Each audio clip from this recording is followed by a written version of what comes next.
Doop doop doop doop doop doop. Hello. We could just steal Ashton's intro. Would that be good? We can steal anyone's intro if you like. My favourite one is The Simpsons. boogly boogly boogly boogly boop boop. Doop, No, that was boop, Pokemon boop, shit. boop, boop. Oh. I think that'll do as an intro. Hello. Intros are difficult. Hello. There we go. That was What? an intro. It wasn't half-assed at all. Yeah. Planned. Stealth games. Stealth games. Who are you again? I'm Biscuit. Hello. He's Biscuit. I'm Jazz. I'm kind of the boss, so he does what I say. Pretty much. You've been very bad, dirty boy. No. Just went to a sexual place very quickly. Look. Not the paddle. I'll talk to you about the paddle after the show. Look, what are we here to talk about, actually, other than We're here paddles? to talk about stealth games and stealth-related games and games with stealth elements. Let's be fair here. It's going to be 90% me going, oh my god, Metal Gear. Metal Gear is the best. I'm expecting a lot of gushing about Metal Gear. I love gushing, a lot of shameless fan wankery. Every possible interpretation of that word. Literal masturbation will occur. If my microphone goes silent for a long time, Then oh, I'll no. cover while you attempt to finish yourself off. It'll be like one of those soap operas with the tasteful cutaway, won't it? And fade to black. It shows Oh, the passage no. of time. Just because, incredibly, you seem to be the voice of reason in this podcast so far, in For comparison now. to my insanity. For now. Would you like to pick a topic for starters? Okay. How about the Batman Arkham games as stealth games? Oh, that is actually a good point I hadn't thought of. Now I Ah. guess that does Freeze. raise the I guess when I think of Arkham, I usually think of the action part of it, but it does have a lot of stealth in it too. I'd actually say it's one of the probably best examples I've seen of a game that can balance stealth and action without either feeling, inferior or tacked on.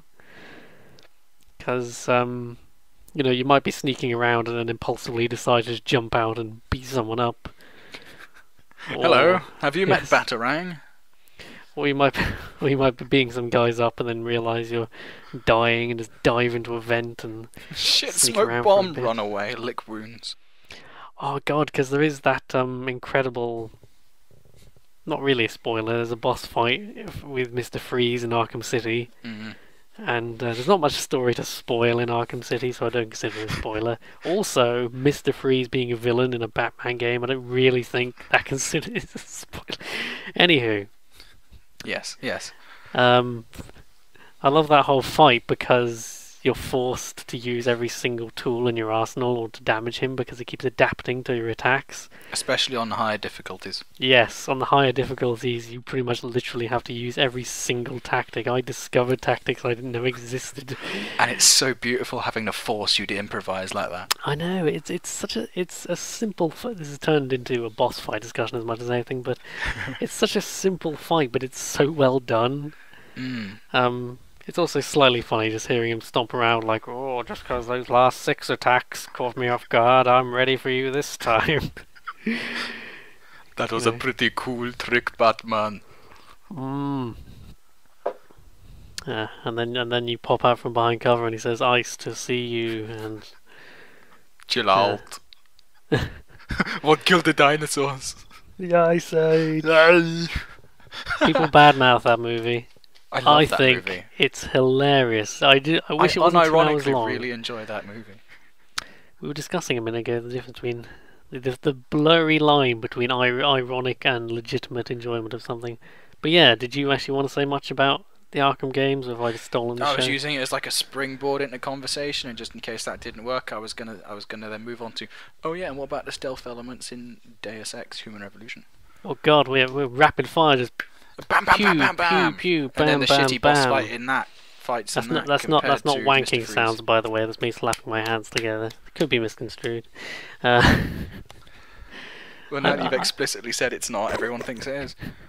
See, it's a Ah. double bluff. Oh yeah, Double can't call bluff. it. Oh god, my furious masturbation aside, what was it? Deus Ex, yes. Yeah.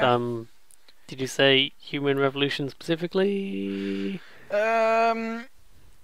Yes, because if you try doing like a stealth run, especially like a pacifist run through the game, some of the bosses in that are bullshit. They are, but after so much fuss about it before I got round to playing it, I didn't find them that bad. Oh, well, I Found wasn't them- prepared for them when I first went through. It's obvious that they weren't designed with a stealth option, but I think it's doable. And I played on Give Me Deus Ex mode. So, Aye. um, To be fair, for my action games, I go for the really dumb like Wolfenstein. yeah, there is a really hilarious bug with the Frog Man. I tend to call him the guy who theoretically, seemingly, has had his entire body underneath his neck removed. There's a You're not supposed to be able to do the instant takedowns on the bosses, but there's like one frame of animation with that boss where for some reason you can instantly knock him out if you press the button at the right moment. Oh, that's beautiful. So he'll be jumping around and you just go poof and he falls over. That's awesome. I've seen video evidence of this. It's real. So it's almost like if you hate the bosses enough, you just have that one get out of jail free card you can exploit. But none of this is actually specifically to do with stealth. Nah, only stealth based. Hmm. Okay. In that case, would you yes. consider some horror games to be stealth games? Like, for instance, Alien Isolation or Amnesia? I will say absolutely, although we could actually talk more about Human Revolution if we were going to be sneaky. Deus Ex as a whole, really. There's a big old world of Deus Ex. Because I find it interesting, we're like, hey, let's talk about stealth games. We seem to have started with a whole bunch of games which have stealth in them, but may not exclusively be considered stealth games. You know, we got to like pyramid our way down. Well, not pyramid, it's like upside down pyramid our way down.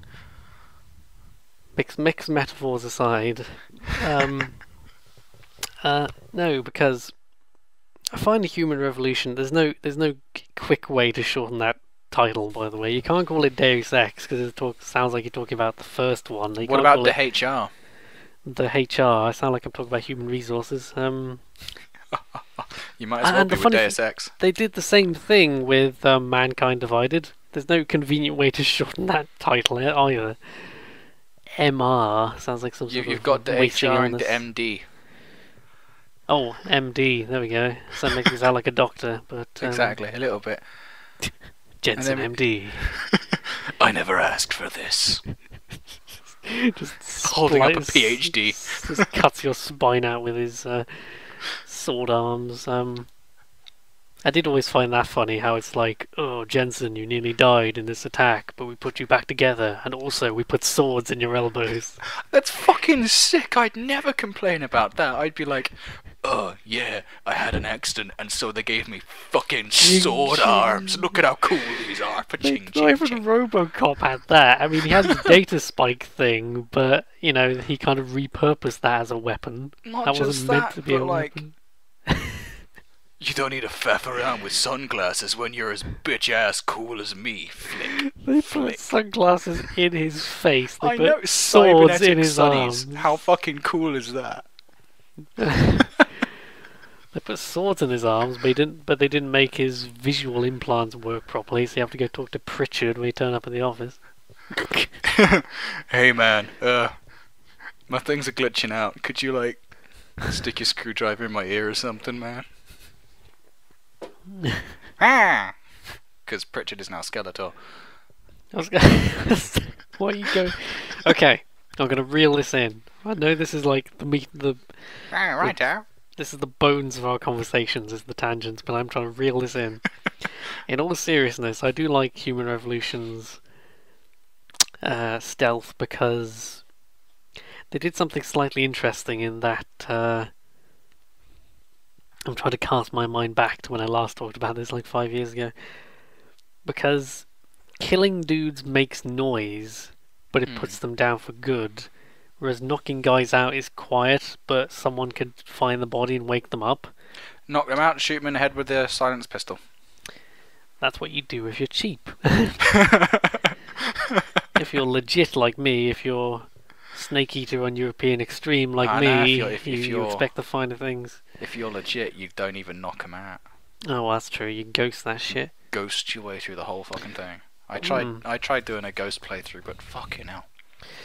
I do find it is difficult. Leveling up the invisibility thing is your friend, but Oh god, yeah. I think it was also one of the first games I played which introduced that see through walls for a few seconds idea. Mm. Which is interesting because it's almost kind of to compensate for the fact that it's very hard to see around corners in that game. They have to give you this cover mode when you go into cover where it goes third person. Yeah, they have to compensate for your inherent sluggish movement and bad camera by giving you an ability that sees through walls. One of my favourite ones is how occasionally like they try to cater to the way everybody like has their own playstyle, you know, and all that. So what they'll do is they'll very deliberately position like a dude or two dudes just the other side of like a breakable wall. So if you were so inclined to be the sneaky guy who goes around the back, but then kind of doesn't really finish the job sneaking, you just punch your way through the wall and carry on as you were.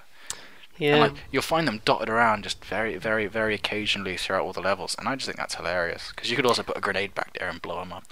I think Deus Ex is an interesting one as well because those games, they give you the option to be loud or quiet, but it feels more in keeping with the world and the story to actually try and be sneaky, you know, especially the first game where you're meant to be a cyber operative. At least you're basically some bloke in Human Revolution, just a security guard.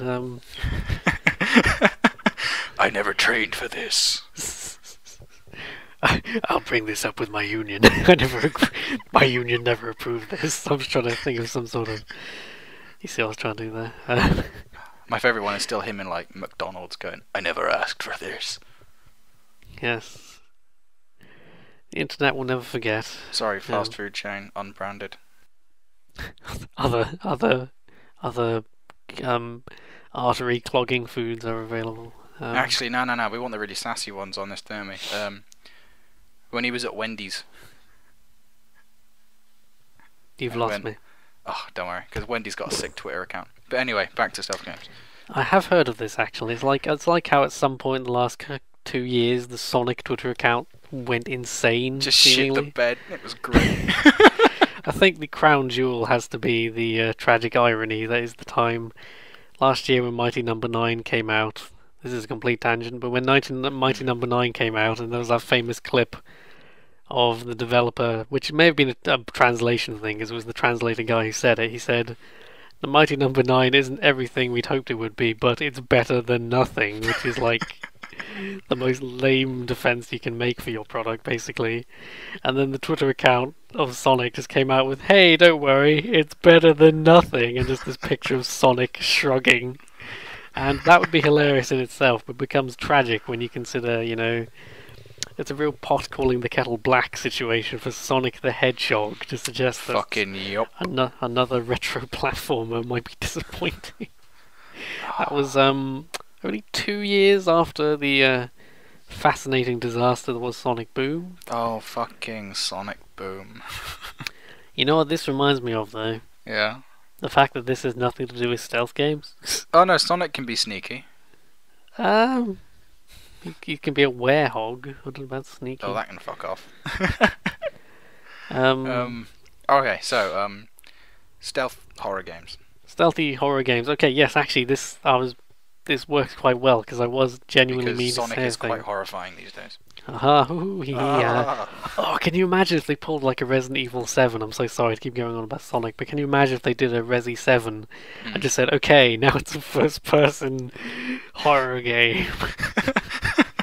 Are you kidding? I'd play the shit out of that. That's like, it's Sonic the Hedgehog sneaking around. Gotta go fast. He's sneaking around.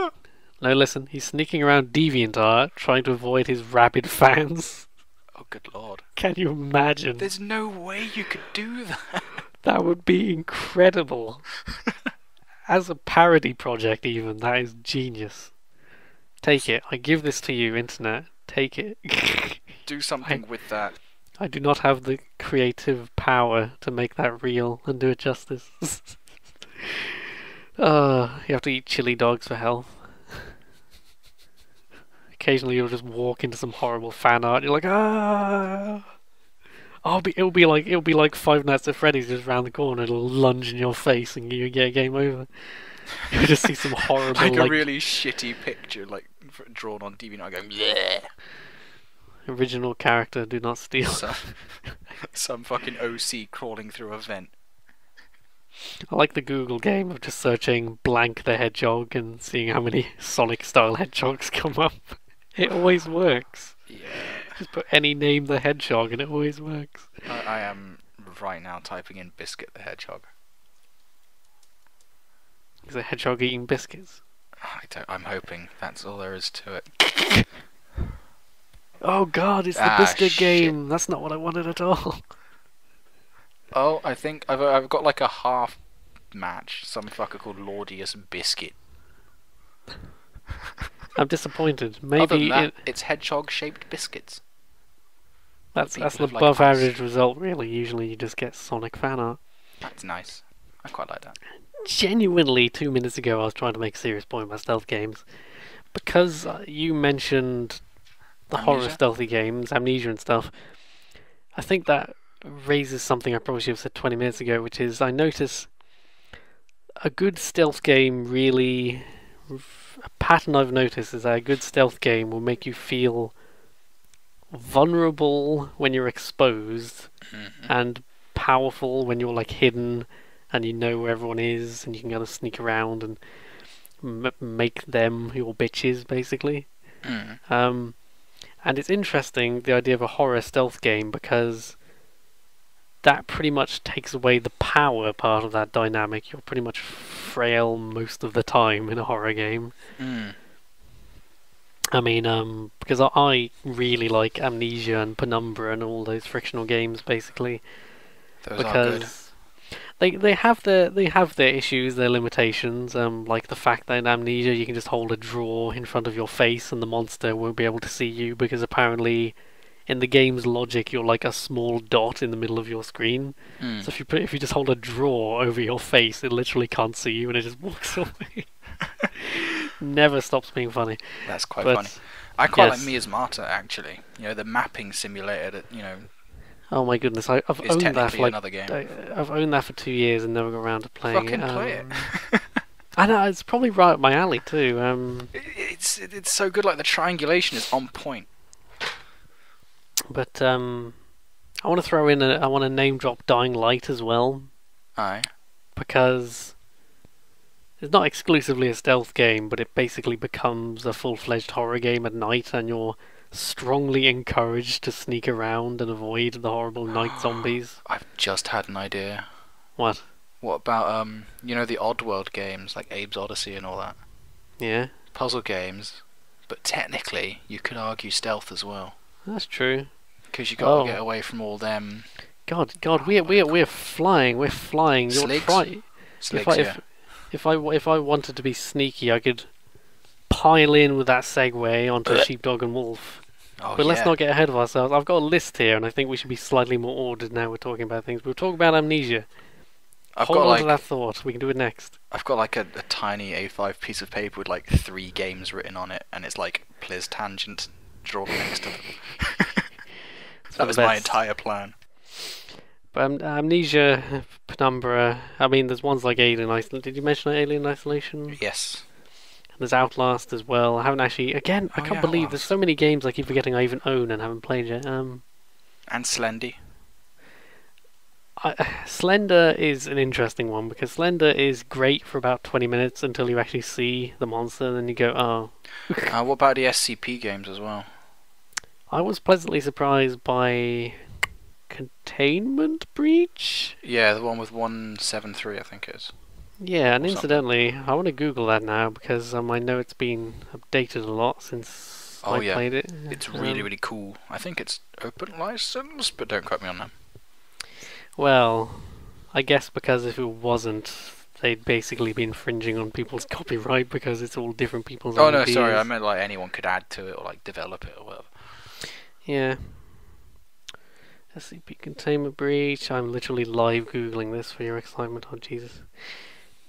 Yeah, it's interesting. I remember it was in alpha or something when I played it. It does seem to have come along considerably, which is cool. Mm.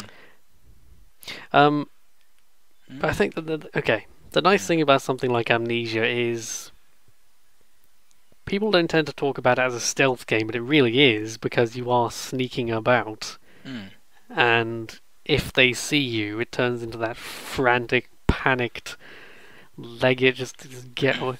The I water think level. I think Amnesia is probably one of the games that's, well, I have video evidence of this, of one of the games that's elicited the most vivid emotional responses from me personally, because I am not going to touch those games with like a 10-foot barge pole because I can't do horror games. I can't either, and I still managed, but Well, that's because you had people on the internet telling you to do it. that's true. Whereas I still haven't uploaded anything, so I don't actually have anything on the internet for me to start looking for people to start looking at me and then going, "Hang on, you need to do horror games." You know, the really scary thing is I picked up Soma, which is the kind of Oh, next dear. frictional game. You'll enjoy Oh. that probably. I've heard mixed reports. There's not actually as much of a horror game, but if it's remotely a horror game, and because I've never played it before, I won't know what to expect. Ooh. But you know that as Amnesia is, I was talking about how emotional it is. It's The I water complete- level. yes, the water level. I completely am sucked in by that sort of game where it's like my imagination takes over, and when I don't know what to expect, Mm. my imagination just puts monsters where there are none. And the early part of Amnesia is particularly good at fucking with you. Because they don't actually put a monster in until like quite a substantial way in. There is a lot of smoke and mirrors going on in the first few hours of that game because it's quite a long time before something can actually hurt you, but you're repeatedly under the impression there's something that can hurt you. Mm. Did you ever play Machine for Pigs?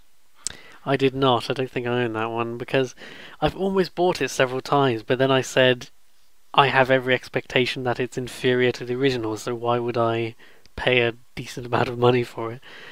Oh, it was the Chinese room guys, wasn't it? Oh, ooh, you know, I've been tempted to play that just to get angry at it because I probably will. It's like, why did you do this? It's worse in every way. Sad thing is, apparently the story at the core of it is quite interesting, but they've attached it to a vastly inferior horror game. Apparently. Oh, good God! I just thought Splinter Cell as well. Jesus! It's good that you're having ideas, but See, I should ideas. have had these ideas earlier and written them down on a piece of paper like you did. you see, most of the games you've mentioned I have written down in my list here, and I was just getting to them in an orderly fashion. No such things in orderly fashion with me, Jazz. Okay, look. Do you want to talk about Splinter Cell? I suppose we'll talk it's about good Splinter that. Cell in a minute, because Splinter Cell could lead us on nicely to Metal Gear, and then you can gush. Oh gosh, the gushing. Okay, you did mention like stealthy, puzzly games. Yeah, stealthy puzzly games like Abe's Odyssey and Oddworld and Munch's Odyssey and whatever. Other ones. Yes. And Braid. No, Braid's not. Don't worry. Wait, no, yeah, not really. No, that's like an artsy shit thing. Was it? Sheepdog and Wolf. Sheepdog and Wolf. I'm putting some love out for Sheepdog and Wolf. I'm flying the flag of Sheepdog and Wolf, also known as Sheep Raider, which has slightly sexual sounding connotations to me. But That was the Welsh release. yeah, I'm glad you made that joke. I was avoiding that out of taste, but I knew you'd pick it up. Don't worry. Also exported to New Zealand. Yes. Hey. Yes. Moving on from casual racism, Sheepdog and Wolf is a Looney Tunes game. It's based off one of the older ones about Ralph the Wolf and I can't remember the name. Sam, I think. Sam the Sheepdog. Yes, there's these old Looney Tunes. Well, they're all old, but it was one of the older ones about this wolf trying to get sheep from this dog. And it was it came out in like 2001 possibly on the PlayStation and PC. And I think every time there's a new console generation, there are games like this which come out at the tail end of an old console and no one really hears about it as a result. Mm. Because there was not a PS2 port or anything like that. I mean, it was on PC as well, but because there wasn't a PS2 port or anything like that, everyone was like, "Oh, the PS2's here, the Xbox is coming, the GameCube exists, all that." And this is a real. I genuinely consider it like one of the swan song games of its generation because it's so unique for one thing, and it's so well put together, and it's so fun and creative. It's like a platformer stealth puzzle game, and they completely go for the aesthetic, the cartoon logic of, you know, of course you can put a perfume bottle down and use a handheld fan to waft the perfume smell towards a sheep to lure it over to you, because that's how cartoons work. You know, of course you can drop a bowling ball on someone's head from a mile up and it just briefly knocks them out. All these things, that's how, you know, it doesn't tell you how to do these things, but you just kind of figure out, wait a minute, I forgot the perfume and the fan. Oh yeah, you know. One or two slightly bullshit cryptic things, but there's always bullshitty cryptic things in those kinds of games. yeah, I had no way of finishing that sentence. I mean, it's like every level is just get one sheep from Sam and take it back to the goal, but you always have different tools to do it, and there's different themes to the levels. You get cameos from these Looney Tunes characters. It's just so. It's a really, really incredible game, and I really wish more people would play it. It's apparently quite hard to get running these days on modern PCs, so weirdly, it might actually be easier to emulate with a PS1 emulator than to play the actual PC port. That's quite sad, isn't it? I really worry it's going to be one of those like forgotten gems because there's been no sign of it ever getting re-released, to my knowledge. I might be wrong. I've never heard of it being on the PlayStation Store or anything. No, and I've looked. It's very glad to still own a copy of that, I have to say. Do you have any opinions on that? I just kind of rambled for 10 minutes. I've got it to work on an emulator. I'm not going to name any names, but EPSXE was very good for it. Yes. I don't have a physical copy, unlike yourself, and I also am doubtful that they would ever remake or re-release it as they are doing with Crash Bandicoot that has no stealth elements to it. I love that little like Crash Bandicoot, which is not a stealth game. But one that I'm looking forward to regardless. Yeah, I feel like I could have a whole podcast about Tangents. ports versus remakes versus remasters versus Reboots. I will have a quick tangent on this because it bothers me when what is essentially. Because I'm all for porting games. I'm all for being like, hey, here's an old game that just runs on this new machine now. You know, we'll charge a tenner or whatever. I don't have this expectation that it needs to be HD or it needs to have modern features. It's nice if it does. But there's a port, there's a fancy port, and there's an actual remake where they've given it a completely new engine and actual new work has gone into recreating levels and stuff. You know, the vast majority of things I see people call remakes are basically just fancy ports with some new options or something. Yes. Like, I've seen people call it a remake when The Last of Us came to PS4, and I'm like, no, that's a fancy port. It's just, it's a less shitty looking port now, is what they've done onto a more powerful machine. It's not a remake. You know, what they did to Ratchet and Clank is much more arguably a remake. I guess the lines just get a bit blurrier sometimes because of the nature of video games being so interactive and so made of code and stuff. Yeah, hardware and software and all the medium bits in the middle.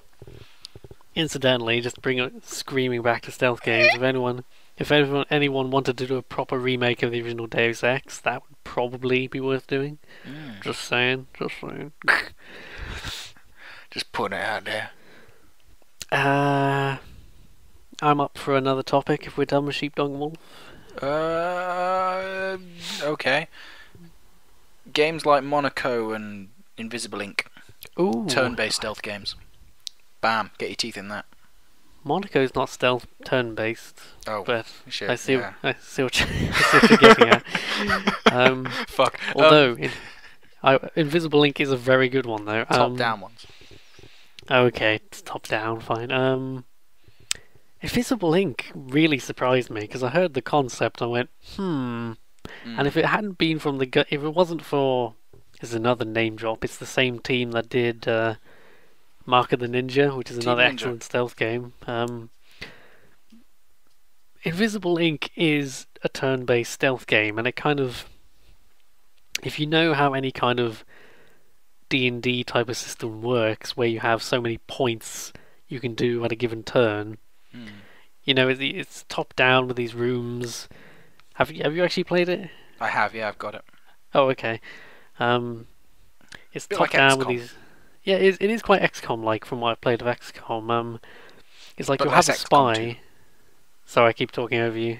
Oh yeah, no. I was gonna say, it's more like XCOM than XCOM 2, because XCOM was like, oh no, am I thinking the other way around? I don't know. One of them's like less bang bang bang, and it's more oh god, the aliens are really I actually don't quite want scary. XCOM 2. I just want bang bang bang. That is an old reference pre-YouTube. Enjoy that. So many ill-spent Look it up, days in the kids, IT next to the room. Badger song. Badger and the song. Llama song. Fuck me. The llama song. That's an old one. My spoon is too big. My spoon is too big. I laughed the other day. Someone referenced that because it was just a picture of some old man holding a giant pitchfork or something. I just said, "My fork is too big. My fork is too big." Oh, the days when the internet was young and we were but babes. Those were innocent times. Those are beautiful days. I think Newgrounds stole my innocence, to be fair. I don't think I ever had any Newgrounds to steal in the first place, but there we go. Look, Invisible Ink did not steal my innocence, but No, but it's very good. Carry on. It's like D&D where you can like move around a little bit. You have a character and you have so many points, and you can spend them moving or doing certain actions. Everything uses points basically, and you have so many points per turn, and you regenerate. So you can do something like, okay, I'll let this character not do anything this turn to generate more points, so that they can then do this special ability that uses a bunch of points on the next turn, stuff like that. And usually when you get stuck in Invisible Ink is when you're in a situation where there's two guards and a doorway, but you can't get over there because you don't have enough points. So you're like, oh, what can I do? So you might be able to do something like, oh, if I use this other ability, I can create a distraction or put an obstacle down or something that lets me get behind cover. There's this very clever system where if you're seen by a guard, you can move one tile in order to get out of his range of view or block his view or something, or you can do some other ability that will in some way stop him being able to shoot you. But if you move more than that one tile, you get shot. And you can get these really incredible situations, including one I'm so happy I caught on film, which was my lady wanted to get to a room, but a guard saw her unexpectedly and shot her. But then I was able to get someone to come along and heal her. So this all happens in the space of one turn, by the way. She runs into a room, gets shot unexpectedly, someone heals her, she moves again, gets shot a second time, and then someone else heals her, and then now she's finally close enough to the door that she can get into cover. And this all happened in one turn. That's beautiful. It really was one of those situations where if I'd had one less action point than I did, she would probably have had to be sacrificed to escape. Oh, it was a very, very funny moment. And I was proud of myself for having thought of that solution of just having to have the guy run over and heal her twice in a row. The specifics of that. Invisible Ink is, I guess it really said to me, have you ever heard of a game concept and you're just like, oh, I'm not sure how that would work, but okay, and then you play it and you're like, this is actually really clever, I don't know how someone didn't do this sooner, and maybe someone has somewhere. I mean, has some similarities to XCOM, it's probably an influence, but you know, because it takes stealth gameplay that you've seen in other games and just kind of puts it on its head. The same concepts are there, you just have to, you know, I think it was Yahtzee made the point that stealth games are almost turn-based to begin with, because you essentially just sat in a spot until the right moment and you walk past, don't you? Oh yeah, So that's true. it's just taking that to its logical extreme, really. I'm just gonna fire out like a rapid-fire tangent and then whip it right back again. Back to the horror game thing. You know what? The Ravenholm levels in Half-Life 2. fucking they fucked me up. It took me like nearly a week to finish that chapter the first time, because I like the first time I ran through, I got to the first zombies and I was like, oh shit, and then it's like ran out of ammo by the time I got to the cemetery and went and just alt F4'd. Yes, that whole section is a lot of people's favourite part of Half-Life 2, I found. It's up there for me as well, because it really is... Half-Life 2 is a great game, but I find the second half is not as compelling as the first half, because it's when you get all the crazy weapons and stuff, It's it feels... a little more forgettable, I find. There are sections of the second half, like the inside of the prison, that I can't quite entirely remember. I got the impression they were really struggling to find ways of making like a climactic fight at the very end, so they just give you a super gravity gun. It's like, that'll do. Now you can whap soldiers around with it. Yeah. And the fucking like the in like the rocket test fire chamber, like blast chamber, I think is in the first Half-Life with that big pointy alien fucker, you know, the one where you have to like walk really slowly because it was based on sound. That was tense. This is the controversial thing about me is Half-Life 2 is, you know, the better game in many ways, but I do generally kind of prefer the setting and the vibe and the atmosphere of the first game. I love that feeling. Have you tried Black Mesa then? I have played Black Mesa. It's very good. I should actually buy the full version. I got the full version. I remember because like when they did the thing when they had like this online website thing and they had like a mini ARG going on where you could try and find out what it was, and it was just building up right to the launch of Black Mesa kind of thing, but without Zen at the end. But you see, I didn't know that at the time. I thought they were building up to Half-Life 3, so I was so hyped for that. I was like, yes! But no, alas, it never came. Oh my god, every permutation of Half-Life 3 jokes have been done. But this is somewhat relevant to the stealth topic because, to be fair, because in Half-Life 1, I love that feeling at the beginning of like, you know, you turn up at work, it's like, hello, I'm Gordon Freeman, hello, how are you, everything's fine, and then everything... you got the ponytail. And then everything goes to shit, and you have no idea what's going on. You have no real warning as to what kind of creatures you're going to encounter, and creatures like the head crab are like surprising and scary the first time you encounter them. Oh god, yeah. Like the little crooning noise they make, like when they haven't quite spotted you yet, but you haven't spotted them, so you're like, where's it going to jump from? You often hear them before you see them. Like in the vents as well, those are quite cheap as well, the jump scares. And there's some funny moments, like the scientist who pushes the thing over onto one and then gets jumped on by another. Yeah, because he pushes the thing over and he goes, aha! And he's like, yeah, great, and then just get jumped on. Actually, yeah, I remember now. I first played Half-Life as a PS2 demo, and I remember I did find that whole section quite creepy because there's that bit of the scientist with a head crab on him, like spasming in the chair with the flashing light. Yeah. You know what I'm talking about? Oh, yeah, no, because like the PS2 version was the first version of Half-Life I played as well, and it had like that PS2 exclusive campaign as well, the co-op one. Lambda mode or whatever.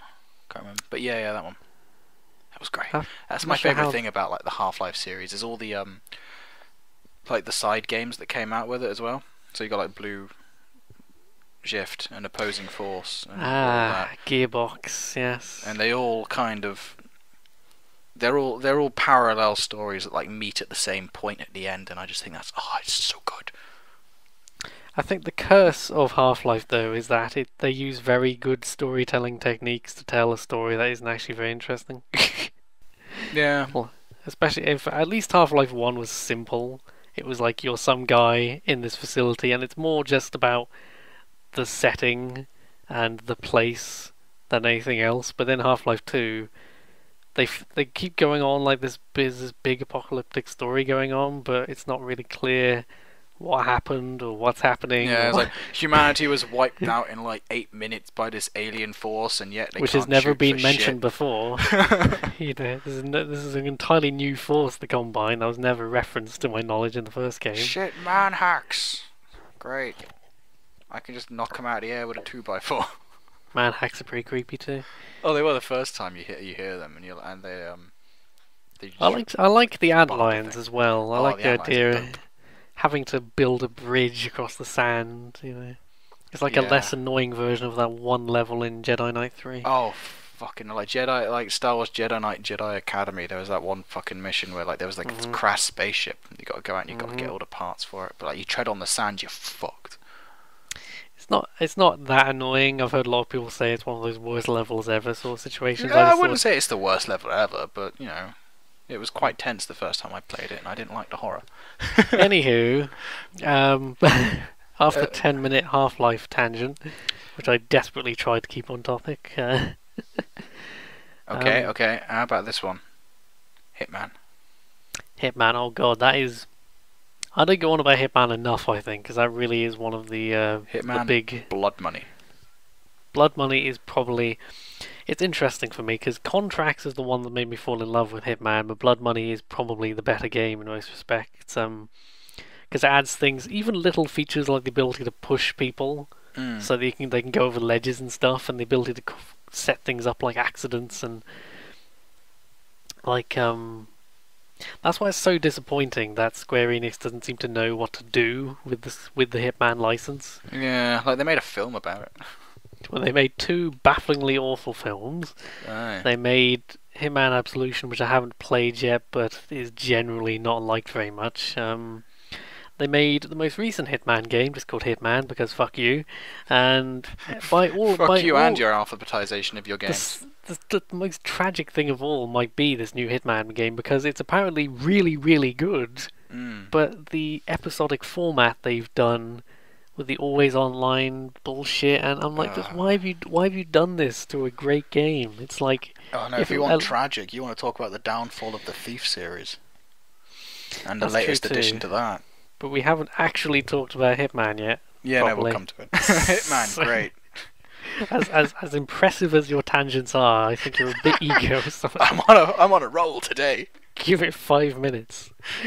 I find like we haven't actually explained what half these games are sometimes, so we should probably... We'll stick on Hitman for a little bit. Alright, so Hitman. The core conceit of Hitman, if you don't mind me, just keep going. I'm aware that I do most of the talking. Yeah, no, by all means, you ramble on. I'm very used to just continually talking. The core I've still got my stabilizers on. Yeah. the core idea of Hitman is that you're this assassin guy who hides in plain sight by using disguises. So you might dress up as a guard in order to sneak into a base and plant a bomb, or poison someone's wine, or kill a fat Scotsman by poisoning his chicken and then dressing up as a waiter and giving it to him and then laughing as he chokes on it. And that's an actual thing that happens in Contracts. That's not a made up scenario, that last one. Can I just point out Contracts is really weird? I mean, Blood Money's quite weird, but it's a bit more light-hearted. Contracts is weird and creepy in places. There's a ghost in the hotel level, which freaked me out and is hilarious. Fair enough. Like, it's the only part in the entire series, I think, where there's any suggestion of any supernatural element. There's just randomly a ghost in the hotel room. Hello. Yeah, because you shoot the bathtub and blood appears. I think it's really something like that. Oh, that's creepy. And you got to put your hand in it to get a key, and then Silent Hill. Actually, no. Yeah, I wasn't sure if you were going for Saw or Silent Hill there. Silent Hill's better. I mean, what? I like the first Saw film. It rapidly went downhill with 2, but I thought 3 redeemed it a bit because they were trying to mix it up with the whole idea of him having an apprentice and her like going rogue basically. But then it also goes a bit insane, the idea that this guy like from beyond the grave has got all these plans set up for people. Okay, so on the assumption they accidentally kill me, don't worry, I've got a plan, because on my corpse I have a secret message which will then tell them to do something else, or that'll explode. Who thinks like this? That chap. You want to talk about Hitman at all? Because I could keep going. You keep going because I've not got as much experience at Hitman as you. I think I've played Blood Money, not completed it, but I've got most of the way through. Yeah. Incidentally, I do feel bad if I just keep talking because I'm aware that I just keep doing that, and I might talk over you. That's fine. I'm going to ramble on a bit when I bring up the topic of Assassin's Creed. Yes, because you probably know more about that than me, to be fair. Oh, yes, Although every game. I will have a rant if you give me the chance as well. Um, Hitman is really fun because it has that sort of sandbox approach in its levels, where it's like, here's the level, kill these guys, Mm. do it however you like, and you can kill as many people as you like most of the time, but the kind of ultimate challenge is to get the silent assassin rating, which is where you kill only the targets with no collateral damage, no alerts, no witnesses, that sort of thing. Aye. And it's so satisfying to go from someone who just fumbles through the level on your first attempt and then going back and getting the silent assassin challenge. And just doing like everything perfectly and setting yourself up just right. It's incredibly like. So, what was your favourite mission, basically, in the Hitman series, and why? That's very hard to say, but I do. The hotel mission in Contracts is very good. It's actually basically a remake of a mission from the original game. But it's like this huge hotel, and there's so many ways to go around. Aye. You can like shoot the guy from the ceiling, or you can. I think you can poison his drink, or all these things. There's all these entire little, almost side quests in that hotel, which you can just. There's like a whole half of the hotel that's been locked off because of an apparent murder before you got there, and you can just sneak around there. That's where you meet the boy, was ghost that foreshadowing. Yeah, actually, that's somewhat appropriate. I do also think of the Opera House from Blood Money, though, because Oh yeah, I remember that one. that is a good one because Or rather, Well, I remember getting lost in that one. that's another place where it's easy to get lost, and there's multiple ways of killing the target, but by far the best one forever has to be swapping the prop gun with a real gun, and they're just sitting in the rafters and watching. Giggling to yourself. It's so good. It's so good. And what you can also do is, because you have to kill the singer and the guy in the audience, and because they're lovers, when the singer gets killed, the guy in the audience panics and runs onto the stage, and you can set up a bomb to drop a chandelier on him after he's run up onto the stage. It's so, it really is one of those special video game moments where you're like, I did that. Contrived. This is my plan I've done, and it's beautiful. I think probably the biggest issue with Hitman is just that the AI's always been a bit jank. I remember in Contracts you could kind of get away with, if you shot someone in Contracts but they didn't die, they could kind of sit there in this weird sort of bleeding out stage where they're like, oh, I'm injured. And you could kind of do that and it wouldn't count as killing them if you didn't have any like knockout weapons. It was kind of this weird thing.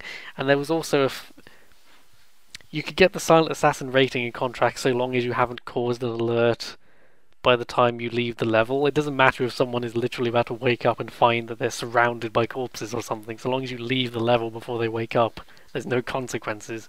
In Blood Money, I think they fix that because they say, oh, they found all these corpses lying around in the newspaper clipping you get afterwards. I think it's a very special series, Hitman, and I wish they'd stop mistreating it because it's very near and dear to me. And speaking of series that have been a little bit mistreated, Assassin's Creed. It feels like a surprising amount of time since the last one because we didn't have one last year. Aye. Now the last one was the one set in good old Blighty. Syndicate? Yeah, that's the one. You got it. Yes. It's enjoyable.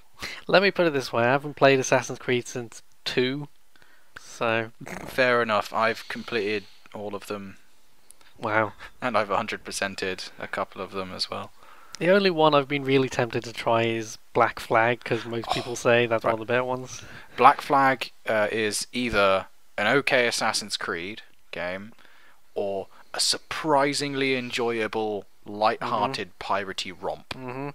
That's literally that's the funny thing about it is And I played it for the pirates. I'm not gonna lie. I had a great time pretending to be like besties with Blackbeard. It was great. I love how that's kind of like a backhanded compliment in a way. Is that it's like it's a great pirate game and an okay Assassin's Creed game. It's like it's called Assassin's Creed Black Flag, but I've heard so many people say they love the pirates and going around the ship and all this stuff, and then when the story says, okay, now time to go on land and stab some people, they're like, oh, do I have to? Yeah, because like 9 times out of 10, it's less we want you to go on land and stab people and be a cool assassin, and more we want you to tail some fucker for about 10 minutes with really shitty checkpoints. It's just... And then you get to be a cool assassin for like 30 seconds when you kill the fucker, and then you got to book it down to your ship, and then you get a really cool naval section where you're like outrunning a storm front and a hurricane fucks up the chasing ships. It's really cool, except there's too much tailing. It's really weird, isn't it? How it's not often that you get a game like that with such a duality of quality. Like, I was really trying to think of another... I can't really think of another example, but the only thing that's coming to mind is like Spider-Man 2 on PS2. Where I had so much fun delivering pizzas, but only because like the web slinging mechanics are so boss. Like, the web swinging in that game is incredible. It's like I've spent hours of my life just having fun flying around the city collecting shit and not actually doing anything useful. And like whapping into walls and shit because you fucked up. I loved it. But then literally pretty much every other aspect of that game is awful. Like the combat is functional. The story's naff. The bosses are annoying. All these things are just awful, but the web swing is just so inherently satisfying and fun to master that you don't care. That's unlike the all I latest can think Spider-Man, of. that's basically got a teleport out of danger button. Oh god, if you want to talk about franchises that are bizarrely mistreated in video games, they got Spider-Man 2 right years ago, and they've never seemed to have figured out how to do it ever since. I mean, I know it's not the same companies, but obviously you think Activision would go, do what they did, only better, because you've got better... Keep the web slinging, give him an actual story, and upgrade the combat a little bit, and bam. There's your good Spider-Man game. That's the one, that first-person one they teased ages ago. I can just imagine like the pizza delivery music playing in the background and trying to like whap into lampposts and shit with like in first person. Like how frustrating but really cool that would be at the same time. Sounds like Dying Light, actually. I'll take Dying Light. I'll take Mirror's Edge 2 if I ever get around to playing that. Oh, I think you'll find it's called Mirror's Edge Catalyst. It's a prequel. Mirror's Edge 2. Mirror's Edge 2. It's the second Mirror's Edge game. What got made? I've stolen the conversation again. It's your topic. Go on. Yes. Okay, so Assassin's Creed as stealth games, great fun. Like the first one, especially so, because what you got to do, Assassin's Creed, for anybody who's been living under a rock and have no idea, you're an assassin, you stab bitches, it's great. And it's generally third person. But like in the first game, what you had to do is you were given a target in a city, but first of all you had to find out details about the target, you know, where they're going to be at any given particular point, if they had any particular likes or dislikes. So, you know, if you liked having a romp with a mask on, you might go and have a look at a party for them, kind of thing. And then when you found them, that's when you got to set yourself up for like a cheeky air stab, or like pretend you're picking their pocket but actually you're slitting their throat, kind of thing. Great fun. And the guards in that, fucking hell, if you got caught you were fucked. You might as well just start the level again. The Templars were not to be fucked with. And what that did was that incentivized like the stealthy aspect of the game. Like, you don't want to get caught, so you got to make sure that when you do the recon initially, first of all, your top priority, get rid of all the assholes with bows on the roofs that are like surrounding and guarding the guy. Then pick off any captains or anyone who might, you know, want to do anything silly like summon reinforcements, and then you can get in and stab your guy. And if you're sneaky, you can hide the body as well while you're doing it. You can't swim or anything, mind, because, you know, assassins dissolve, sorry, you don't disintegrate in water. You get in, you do your stabbing, and you get out. Done. And it's the recon at the beginning, finding everything out, you know, pretending you're like a detective who's about to commit a crime, kind of thing. That's great fun. But then in the later games, they replace that with, well, you need money. I think that's because they all the little side things that you were doing, all the really, really cool, fun little. Oh, I'm a little bit repetitive, but it was the first game. All the little fun little side bits that like pertinent to feeling like an assassin get replaced with all these other side missions that instead making you feel like an assassin make you feel like an investment banker, like a chartered accountant or something. It's great. Yeah, I mean it was. And so the stealth gets funneled into oddly, as the game series progresses, there are more and more tailing missions than anything else, which sucks because the tailing missions have always been the worst ones. But shit like chase across the rooftops and like knock out some dude who's carrying a letter for him instead. Those missions all kind of got dropped. But stealth, sneak around, stabby, don't get caught or else you're screwed kind of thing. Okay. Until it turned into like Batman, where you had the counter button, and that was basically you press E if you're on a keyboard to win. That was great. But yeah, stealth, good.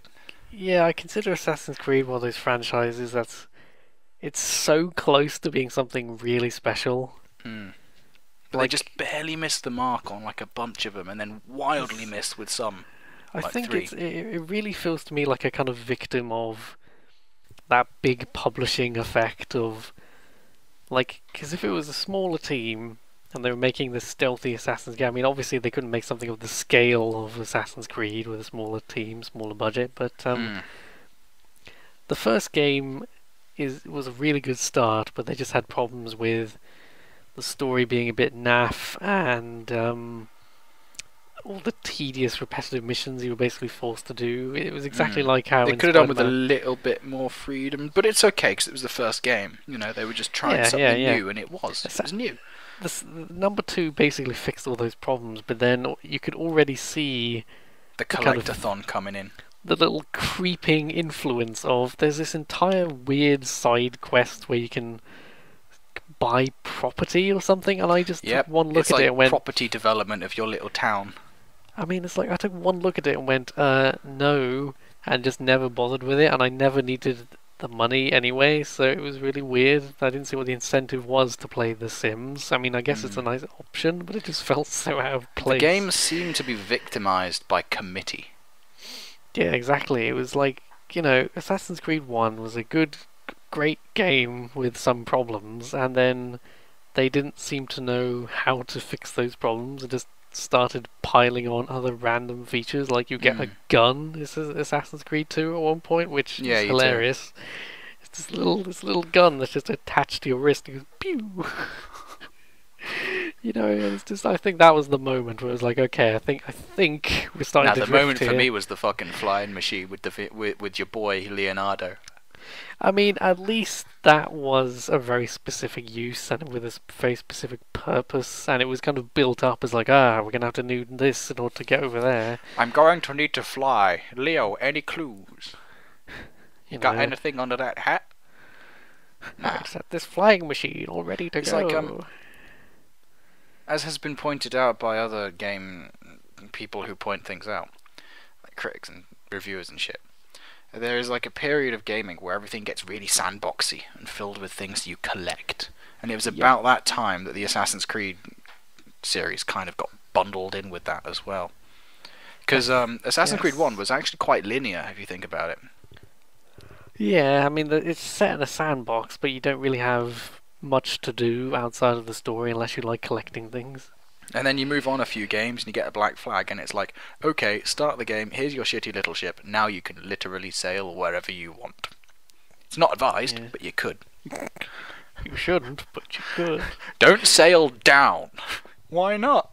Level like 1 billion ships, just like, you right mate, boom, broadside you out of like existence. The way you're describing it, it's like playing Sid Meier's Pirates, but you're actually on the ship running around, and I want it to be that so badly. I want it to be so bad. It is kind of like that, though. It's a really fun piratey game, and like you get to swivel the little tiny cannons on the side of the thing. Okay, here's the key question. How... I imagine you have to do a few story missions, but then how possible is it to just ignore the story and just do pirate shit for most of the game? Since the assassin story doesn't actually start until most of the way through the game, very easily. Okay, this is good. Like a lot of the upgrades you find in like chests and things anyway. You don't really get many of them from story missions. So you could quite happily pretend it's a pirate game rather than an Assassin's Creed game. Especially since you go drinking with Blackbeard. I will say, and your men fucking sing those sea shanties. Oh, great. Good. I will say, like, I feel like we should wrap up Assassin's Creed, but I do want to say, yeah. I love the kind of marketing conundrum that they created with Assassin's Creed. It was like, crap, you know, because Assassin's Creed was one of the first like games of that generation that anyone ever seemed to get excited about. It was one of the first ones I remember hearing about, and I was like, oh, okay, this is a new IP. It's very interesting. Oh, okay, and they kind of created that iconic Assassin's Creed hood with the look. It's a very visually striking design. There's actually an assassin society at my uni. I'm not surprised. And I just want there to be a big sign saying "Secret Assassin Society, hush hush" outside. You are here, we are not. This meeting never took place. Or did it?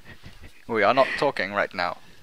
Look, they created this hood, which is like the distinctive thing, but then the marketing team had the problem of, okay, the first game was set in the Middle Ages, now this one is set in the Renaissance, this one's set in the American Revolution, this one's a pirate game, this one's set in Victorian London. We have to keep continually coming up with excuses as to why this guy would wear a white hood. Oh my god, can you imagine? They could do a KKK one. Can you imagine? That'd be fucking sick. I feel like someone's already done that as a parody. I feel like that's too obvious to miss. You know, I quite want like a World War II one as well. I don't know why. I think it's I think it's the influence of Wolfenstein. I think one of the funniest moments in Assassin's Creed was when I first saw that trailer for number 3, where he's like running through the trenches and jumping over people and stabbing them in the face. Like this one asshole is charging a line of about, let's say, 90 guys with muskets. He's wearing a bright white hood. And yeah. This is a very funny image. The idea that this is meant to be a stealth game and he's just literally jumping over cannons and... That's enough about Assassin's Creed. Whereas at least in Black Flag, the trailer's just Blackbeard going, "You ever see that man, Kenway? He's a devil of a bastard with his guns." And you're like, great. This isn't stealthy. Love it. Yarhar Fiddle-dee-dee and all that. Other stealth games. Let us move on to Splinter Cell. Yes, I'd forgotten about that one. You want to start us off? Okay, so first of all, I think we should explain what Splinter Cell is. Yep. Splinter Cell, correct me if I'm wrong, but it's third person. Wrong! Yes, that's correct. Wrong. You play like a really highly trained special agent. Wrong. Sorry. Like, quiet, Trump. Stay down. Bad. Go on. Continue. You play as a special agent for, I think it was like the NSA or something, like you know, the Americans. And I think like for a few games you try and like you do counter-terrorism and counter-espionage and all of that, and what you're supposed, and you go through these levels and all that. Try not to be seen, but if you do get seen, you know, there's always the shoot bang part of the level, but you should probably stay away from that. And interestingly, actually, there was a co-op game, like of Splinter Cell. There's one that had a local co-op. I forget which one it was. Was that Chaos Theory? Yes. Which is also the best one.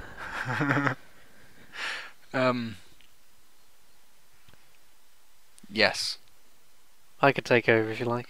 Yeah, you do that, because reasons. I think Splinter Cell, I remember playing a demo of it, not being sure what to make of it, and then just suddenly it took some getting used to, because it's a much more kind of zoomed in camera than something like Metal Gear Solid 2. Oh my god, I mentioned Metal Gear, oh god. It's less arcadey than Metal Gear, and you're more zoomed in to your character. But it takes itself a lot more seriously. Yes, but you have the goggles. You've got thermal vision, night vision, and then later on you get this like electronic vision that lets you see any Yeah, devices nearby. we'll call it blue vision. Blue vision. Uh, you know the relaxing blue mood vision.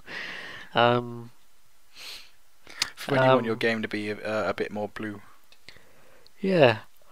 but you don't want to download one of them 18 plus mods offline. Hey, what smells like blue? uh, look, I just remember a lot of rolling in Chinatown.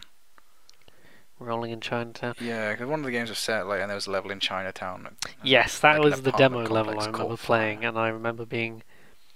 I will say, Splinter Cell has one of possibly the coolest features in any game I've ever seen, which is. I don't know if they kept this later on, but in the first one at least, you can use the thermal goggles to see people, and there are number pads or keypads to get into doors and things. Mm. Now, there's usually one or two ways to get the code, but throughout the entire game, they teach you this early on, and it works throughout the entire game. If you need to get through a keypad door, wait until someone uses the door, and then run up to the door and use the thermal goggles, and you can see different buttons are different colours. Yeah, And you I have to think they did keep that actually, because I remember that in one of the later games. and you can do this. There's one or two times where they tell you to do it, but you can just do it throughout the entire game, and it feels so. It feels like such a like a James Bond thing to do, to just have this unscripted moment where you're looking at the keypad and you're like, okay, this one's warmest, that one's coolest, so I have to do it this order. You're like, yes, I get through the door. Yeah. It just feels so cool. It's like a real life hack, you know. You're just, oh my goodness, I I think love shit Splinter like Cell that. as well was one of the was certainly among the first games to incorporate sound into the stealth. I think because I Sound. remember like the tutorial of the first one had taught you about walking on leaves and metal gratings and wood and all that. Yeah, it is interesting. I In think. in the earlier Metal Gear games, there are specific moments where sound is a factor. But if you play MGS2, you can literally just run around doing cartwheels, and people don't usually hear you. So I Mm. know what you're talking about with Splinter Cell, where like I think this was made most obvious in Chaos Theory because they, as well as the light bar to show you how visible you Yeah, they are, had a sound bar. they had a sound bar, which is not what you put under your telly. Um, the sound bar shows you how much noise you're making, and also background noise. Mm. So there are places in the game where, like, if there's a loud generator or something in the room, that creates a level of background noise, and you can then run around or potentially even shoot someone without being heard because the noise is covering it up. And that is Mm. such a cool feature to me. I couldn't believe more people didn't go on about that because I thought that was such a cool idea. That was also a gameplay mechanic in the Sniper Elite games as well, Yes. where if there was sound going, then you had to time your shots nicely, you know, go bam. Yeah, planes going overhead, that sort of thing. Yeah. I tried to get into Sniper Elite 1 and 2 and I just couldn't. There's just something about them that didn't gel with me. I don't know. I got into them, but then I've always liked playing snipers. Well, that me too. I love sniping. I just couldn't. It was either too arcadey or too hardcore for me, depending on what settings I picked. It was really hard to Yeah, find because that if you balance. turn off the little red dot basically that shows you Mm. where your shot's gonna land, but you keep the wind speed and everything in there just to see if you could make it, if you're really cool. I think what got me with Sniper Elite 2 was like, if you miss once, everyone immediately knows where you are, and it seemed to take forever to lose them. And because the Mm. levels were actually quite linear, it was quite annoying. I'm sure I was missing something. I'm sure it's possible to do better, but Possibly. I just know that Sniper Elite 3 that's set in Africa like has like a whole Hitler DLC. yeah. Anyway, but Splinter Cell, I Yeah. think Splinter Cell's interesting because the levels are generally quite linear and cramped. Like there are places where it's hard to walk down a corridor because it's basically like just a one man wide corridor, you know? You can't really go around someone because they're literally just taking them. Well, there is a good level in Splinter Cell 2 set on a train, Mm. and that's like probably the most obvious example where it's very claustrophobic. You have to literally clamber on the side of the train naturally, dodging other trains in order to get around. It's really cool. So you can do things like hang off the ceiling, climb upside down. He does this ridiculous. Oh, hanging off the ceiling was one of my favourite ones. Like I took a lot of screenshots of me hanging from the ceiling with the green goggles down because it looked really cool. And you can do ridiculous things like that ridiculous split leg jump, which there's only like 5 places in the game where that's actually useful, but it's just so funny to me, the idea of this like 40-something man doing the splits in the air and someone just walking underneath him and he just lands on them and somehow this doesn't kill them. Drop a kicker. It's like, oh, by the way, I feel like we need to point out that Sam Fisher was traditionally voiced by Michael Ironside. So badass. Ooh, sucked his brains out.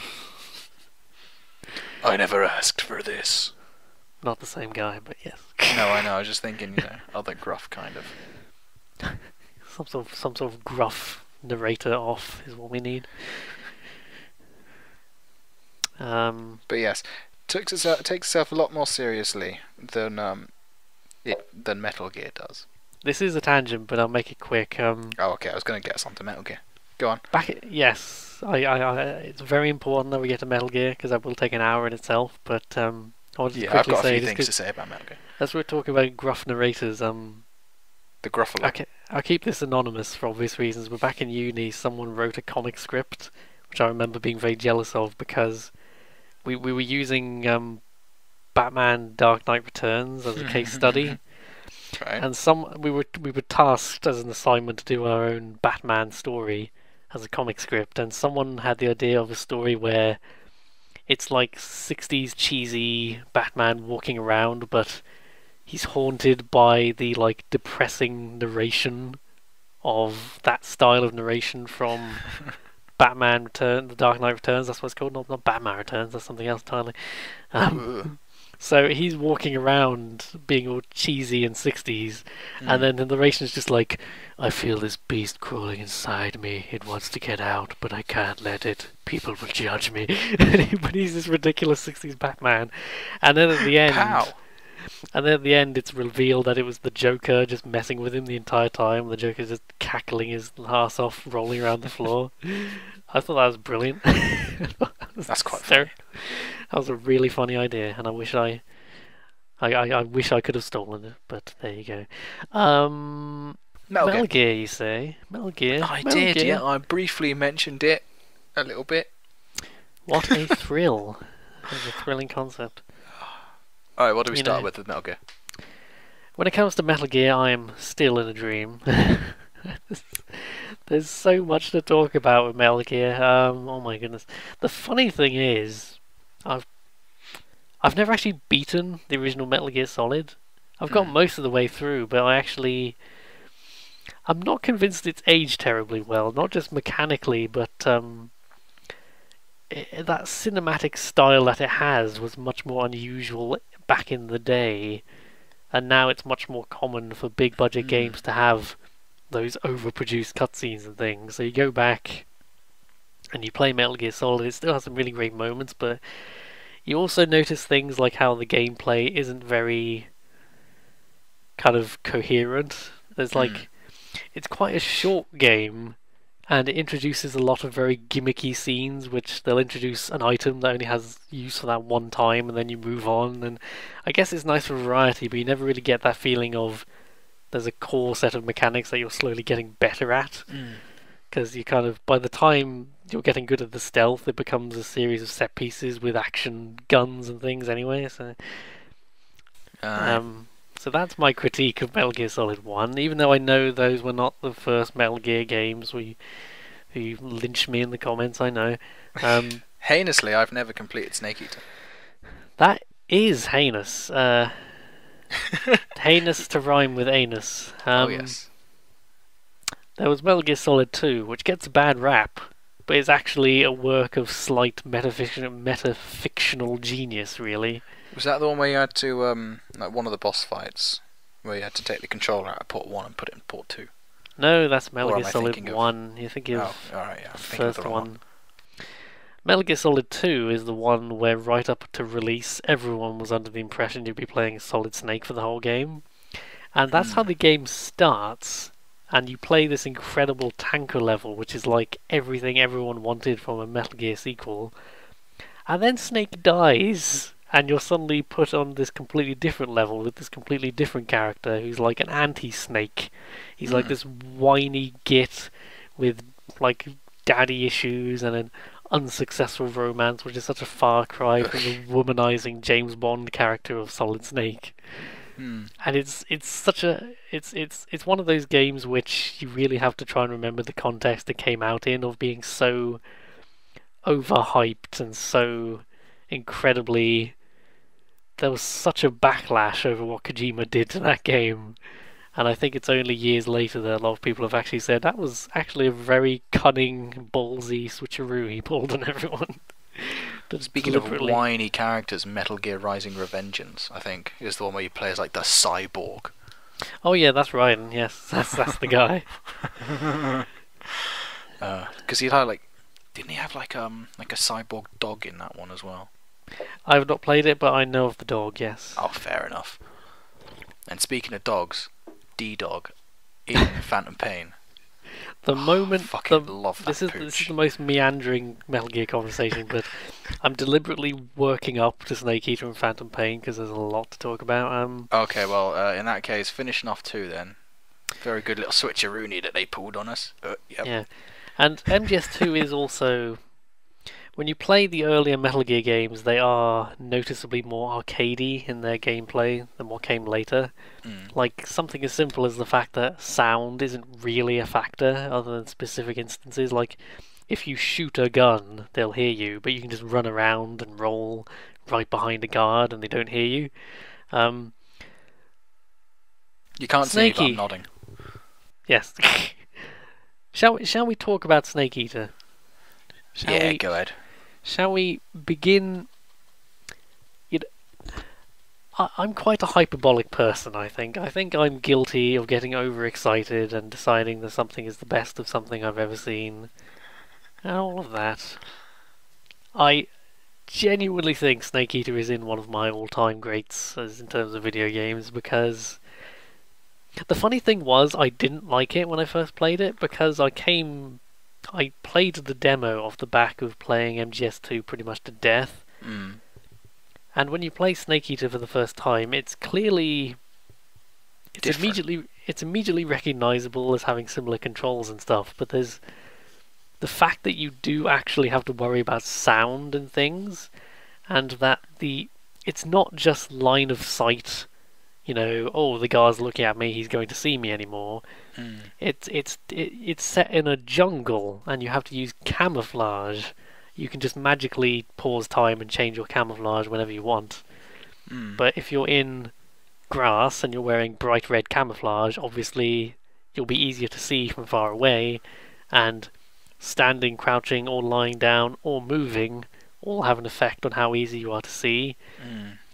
So you get these incredible moments where you're sneaking through a log, and you incredible moments where you're sneaking through a log. You can finish it there.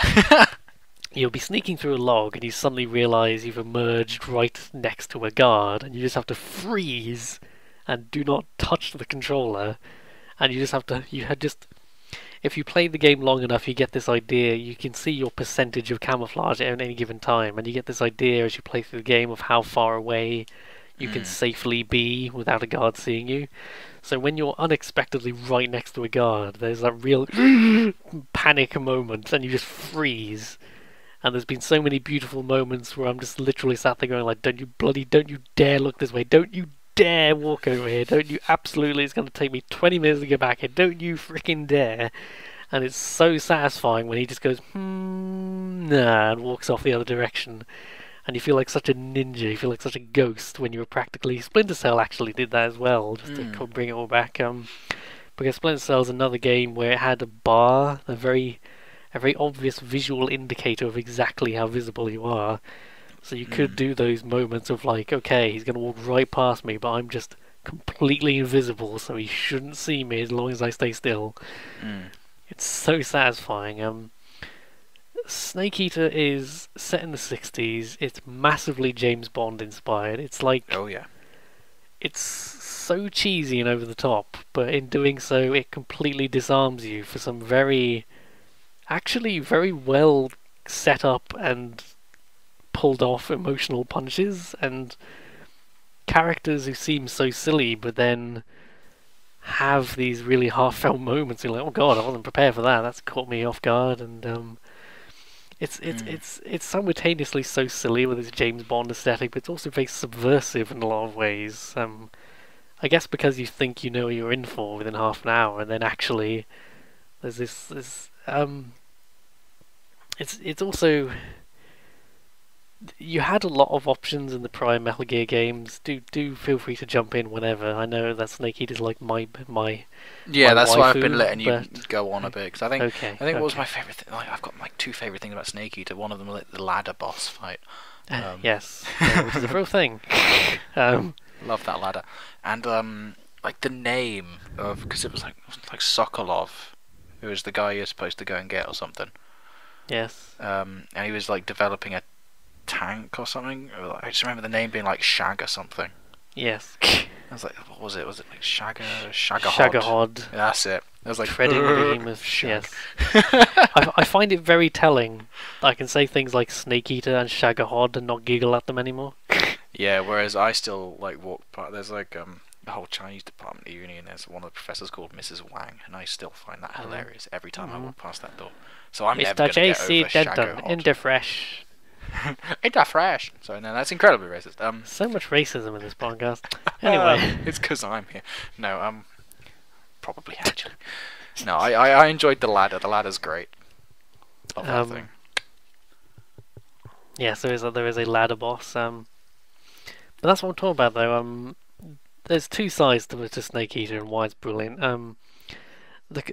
The mechanics are in a lot of ways clunky, but they also, there's so much freedom in how you can approach levels. You can, it is a stealth game, but there's so many ways you can be stealthy. You can just ghost past people. You can Take them all out.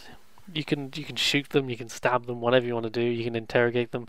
There's so many mechanics in the game which are either hidden or never explicitly mentioned at all, and you can just discover them. Like there's so many. Oh my goodness.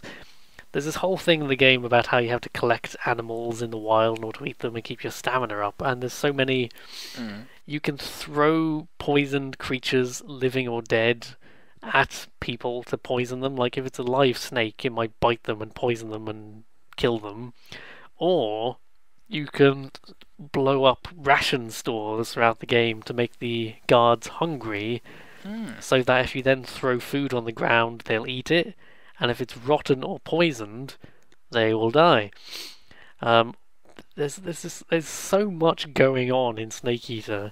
There are so many more little touches and little mechanics going on that just put so many more recent big budget games to shame. The level of detail is what I find even more interesting is that Hideo Kojima originally was not going to have a large part in the game's development.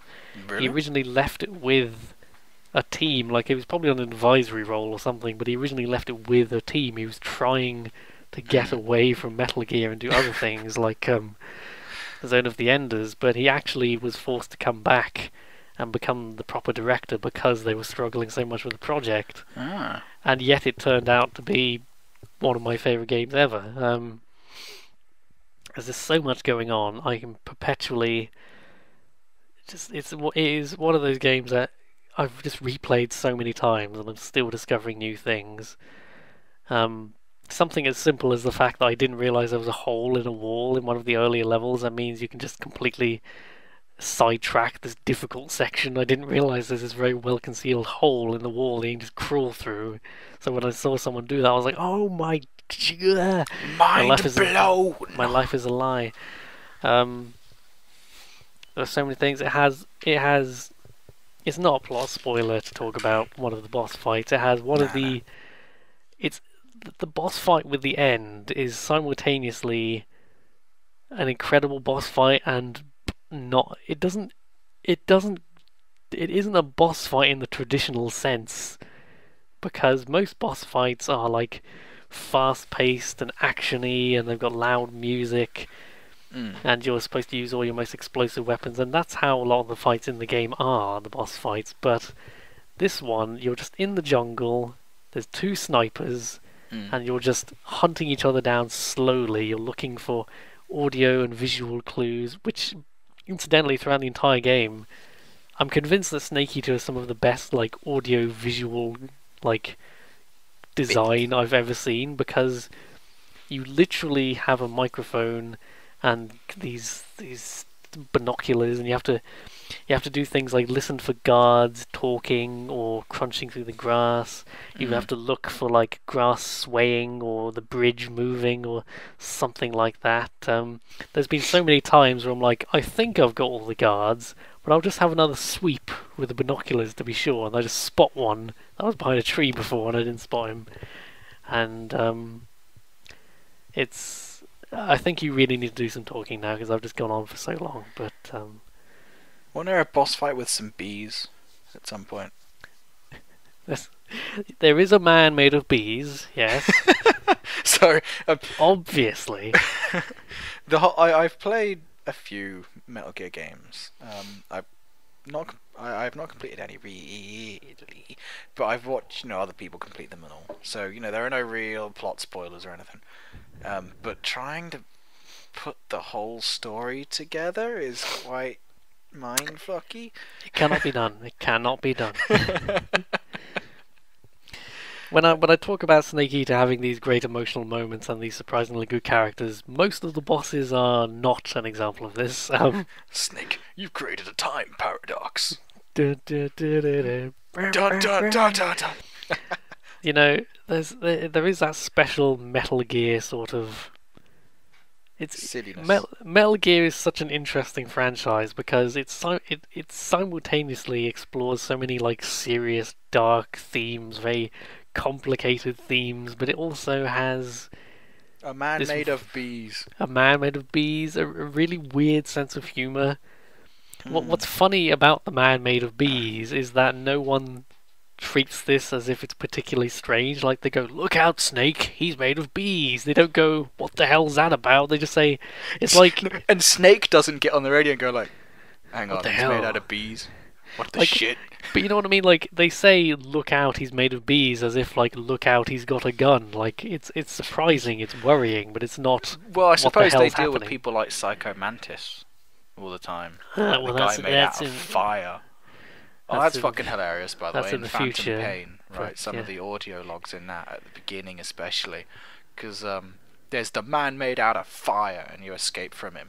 And then in like one of the first audio logs, like it's Snake and Ocelot talking, and Ocelot's like, "I wonder, what vulnerabilities could this man made out of fire have?" And Snake's Yeah. just like, "Well, he was weak in the rain." It's like, oh my god, I Oh hadn't god, thought a of man that. made out of fire is weak to water. Make a note of that, Snake. The only thing that's off about it, that was a very accurate impression, except that there's no David Hayter in Phantom Pain, so he's not nearly that gruff sounding. Tragically. That's a very good point. Who's your favorite character out of the game series then? Oh, that is a tough one, That's- honestly. It's quite a question. I'm inclined to say probably the boss, not to be confused with Big Boss, No. who is Big Boss is the protagonist of Snake Eater and became the main antagonist of the later games. But the name Big Boss comes from the fact that he was the. This is so confusing. Which one was a 'cause woman? That's the boss, Ah, there you go. not Big Boss. The boss. Because like Big Boss was Boss's kid or clone. The boss trained the guy who would become Big Boss, who was just known as Snake. There's like 5 characters called Snake. Don't worry about it. Solid Snake, Liquid Snake, Venom Snake. And I will not. Fuck.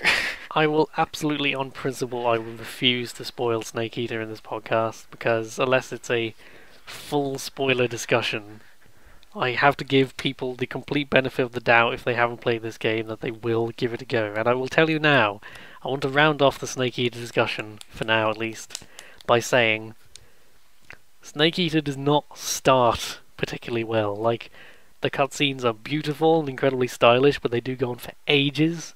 And there's also a lot of the codec conversations, which are not nearly as beautiful. And there's some very ham-fisted exposition in those early conversations. And then even the gameplay for the first hour or so is constantly interrupted by little tutorial messages and like run over here, and then just it immediately cuts into another message of like you can do this. But if you give it a chance and you get over the controls being clunky and everything, play the freaking HD version of Snake Eater, the Metal Gear HD collection, which comes with like 5. It comes with no. It comes with Metal Gear Solid 2, 3, and one of the PSP games. Oh, okay. Oh, I should know that because I've got the HD collection. I know, it is confusing though, so many. It also actually has, because in the special edition of Snake Eater, it also comes with Metal Gear 1 and 2. Yeah, that's why I was confused. Oh, I see the confusion, yes. Peace Walker, that's the name I was trying to think of. Wasn't that 4? No. No, that was Ground That's Zeroes? Guns of the Patriots. No, it was Guns of the Patriots. Ground Zeroes was like 4.5 or like 5 and a bit. Yeah, Guns of the Patriots is the prologue of Phantom Pain. It's confusing. Did I say Ground Zeroes is Guns of the Patriots? Guns of the Patriots is MGS4. Yeah. Ground Zeroes is the prologue to Phantom Pain. Mm. They're both MGS5, Ground Zeroes and Phantom Pain. I'll round off the Snake Eater thing as well by saying it's got a fucking boss soundtrack. Oh my goodness, like holy shit. the first thing I ever saw of Snake Eater was that intro video, because they just released it as a trailer. Mm. Look that and it is an incredible video. I want to tell people to go watch it because it is an incredible video in itself, but also there is something to be said if you've never seen it before and you just play the game and it just kicks in after the prologue chapter where you're like, well, that was exciting, and then this ridiculous James Bond intro kicks in with the song and the lyrics that don't really make any sense, and all the sexy lady silhouettes dancing around, and the snakes. And it is absolutely one of the greatest intros to a video game. I'll hear no argument about this. So good. Snake Eater is absolutely one of my favourites. I just couldn't. I'm surprised I haven't done more videos on it, just because I could talk about it for so long in so many ways. So so after Snake Eater. Okay. Yeah. Yes. We've got. I want to say it wasn't a solid game. Oh. No, I don't think it was a solid game. Was it like one of the ones with Raiden in it next that came out afterwards? I forgot how little you know about these things. There was actually Guns of the Patriots, which is MGS4. Raiden is in that, but he's not playable. That's when he first became a cyborg ninja, obviously. Right. Which is one of the other weird recurring tropes of the series, that there always seems to be a cyborg ninja, no matter how little sense that makes. Guns of the Patriots is... I generally consider it a massive misstep. Because it has some interesting ideas and it fixes a lot of the clunky controls and stuff, but as a whole, the story... One of the reasons Snake Eater is so good is that it's a prequel, and it avoids so much of the baggage of the earlier games with all the techno babble and everything. It goes back to the 60s when technology is simpler and they can tell this Cold War story. But then with MGS4 they go back to the near future, and the cutscenes are 3 times longer than they need to be. Literally, they are... When I first played Guns of the Patriots, I said to myself, I will watch all the cutscenes just so I can say I've done it, and then never again. And I've never been more thankful that a game had a pause button for the cutscenes, because dear God, it's so... Probably the most insulting thing is how you'll play about 2 minutes of gameplay and then get another 5-minute cutscene. It's just like, Half 5 minutes, that's a short one. It feels like a cock tease, you know, it's like, here we go, and then, oh, okay. But you know, there's that, and there's the fact it tries to wrap up all these plot lines including ones from MGS2, which if you play MGS2, it doesn't feel very logical to have a sequel to MGS2, which is all I'll say without being specific. Mm. And it tries to wrap up so much in such a nonsensical way. I think it does more damage to the world and the overall storyline than good. Mm. And it's just it's a shame because it just feels like they didn't learn from what people liked so much about Snake Eater. It feels like they said, okay, that went really well, let's completely mess that up. Whoa. You know, other than some little mechanical fixes. Mm. And even then, it's not really. It's because the levels are not as memorable. One of the problems with the game is it simultaneously takes forever to get anywhere, but also you never spend very long in a given arena, a given setting. Mm-hmm. I guess the explanation is there's far too many cutscenes, but then the actual gameplay in a given section is quite brief. So you're in this war zone. It's like Afghanistan or somewhere like that, in this war zone, and then before you know it, you're in France. Mm. And then you're in a jungle place, and then you're on a ship, and I'm just, what's going on? And then you're in Shadow Moses, which is actually one of the better sequences in the game, but it also highlights how annoying some of the enemies are. Mm-hmm. And then you have this ridiculous fight in the robots, which is at least cathartic, if nothing else. And then you realise that it doesn't have the classic Metal Gear Solid theme in there because there was a plagiarism accusation about the Metal Gear Solid theme. And it's a very plausible plagiarism accusation because the music, when you compare it to the original that it's supposedly ripped off from, it is very, very similar. So that's a shame. Fair enough. Just a trivia fact for you. That's a beautiful little trivia fact. And again, without giving spoilers, even the core conceit of the whole game, this idea that Solid Snake is dying, is basically the idea. Even that they don't even handle very well, and they don't exploit to its full potential. I could have at least given them some balls points if they'd followed through with that properly, but there's so much talk about this, and then they just give it this cop-out ending where everything turns out fine, and it's like, ugh. And then they woke up and it was all a dream. I wish. I think it's partially a symptom of making a sequel to MGS2, which makes no goddamn sense. And then the next one was Peace Walker. You're frantically trying to. I'm trying to get up to on. Phantom Pain because I Okay. can speak a little bit about that one because I've played quite a lot of it. I will only talk about. I haven't played much Peace Walker, and I didn't play. There's also a card game, There's a card game. Metal Gear Acid with an exclamation mark. And there's also, before Peace Walker, there was Portable Ops, which was the first PSP game, I think, and Peace Walker is basically, it builds on that foundation. Mm-hmm. The thing about Peace Walker is it's a good game for a PSP game. Right. If you were going to put Metal Gear on the PSP, Peace Walker is a very commendable attempt. It's just, when you try and play it, I literally have Peace Walker on the same disc as Metal Gear Solid 3 Snake Eater, and it's like playing a vastly worse version of Snake Eater, and I'm just like, without even taking the disc out, I could be playing Snake Eater right now, and it's very hard to keep my attention when that's an option. It's just like, it feels like an arcadey backstep compared to the very slow, very methodical, but very satisfying and open-ended gameplay of Snake Eater. Fair enough.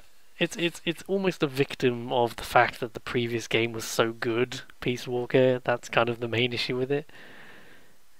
The weird thing about Peace Walker, this will segue into Phantom Pain, so don't worry. The weird thing about Peace Walker is... Ground Zeroes? Well, yeah, that's what I'm saying. Yeah, that's Okay. I suppose it is MGS5, whatever. So it's all one.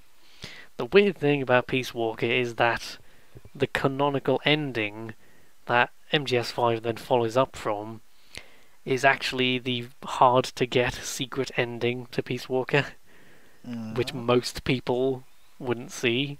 So, in order to understand what's happening at the beginning of MGS5, you need to have played one of the more obscure Metal Gear games and got the secret ending which requires 100% completion. So most people have no idea what's going on at the beginning of MGS5. Ah, but that's what Google's for. True. This is how I know how Peace Walker ends, because I couldn't be asked to finish it. Aha! Ah. Take that, Kojima.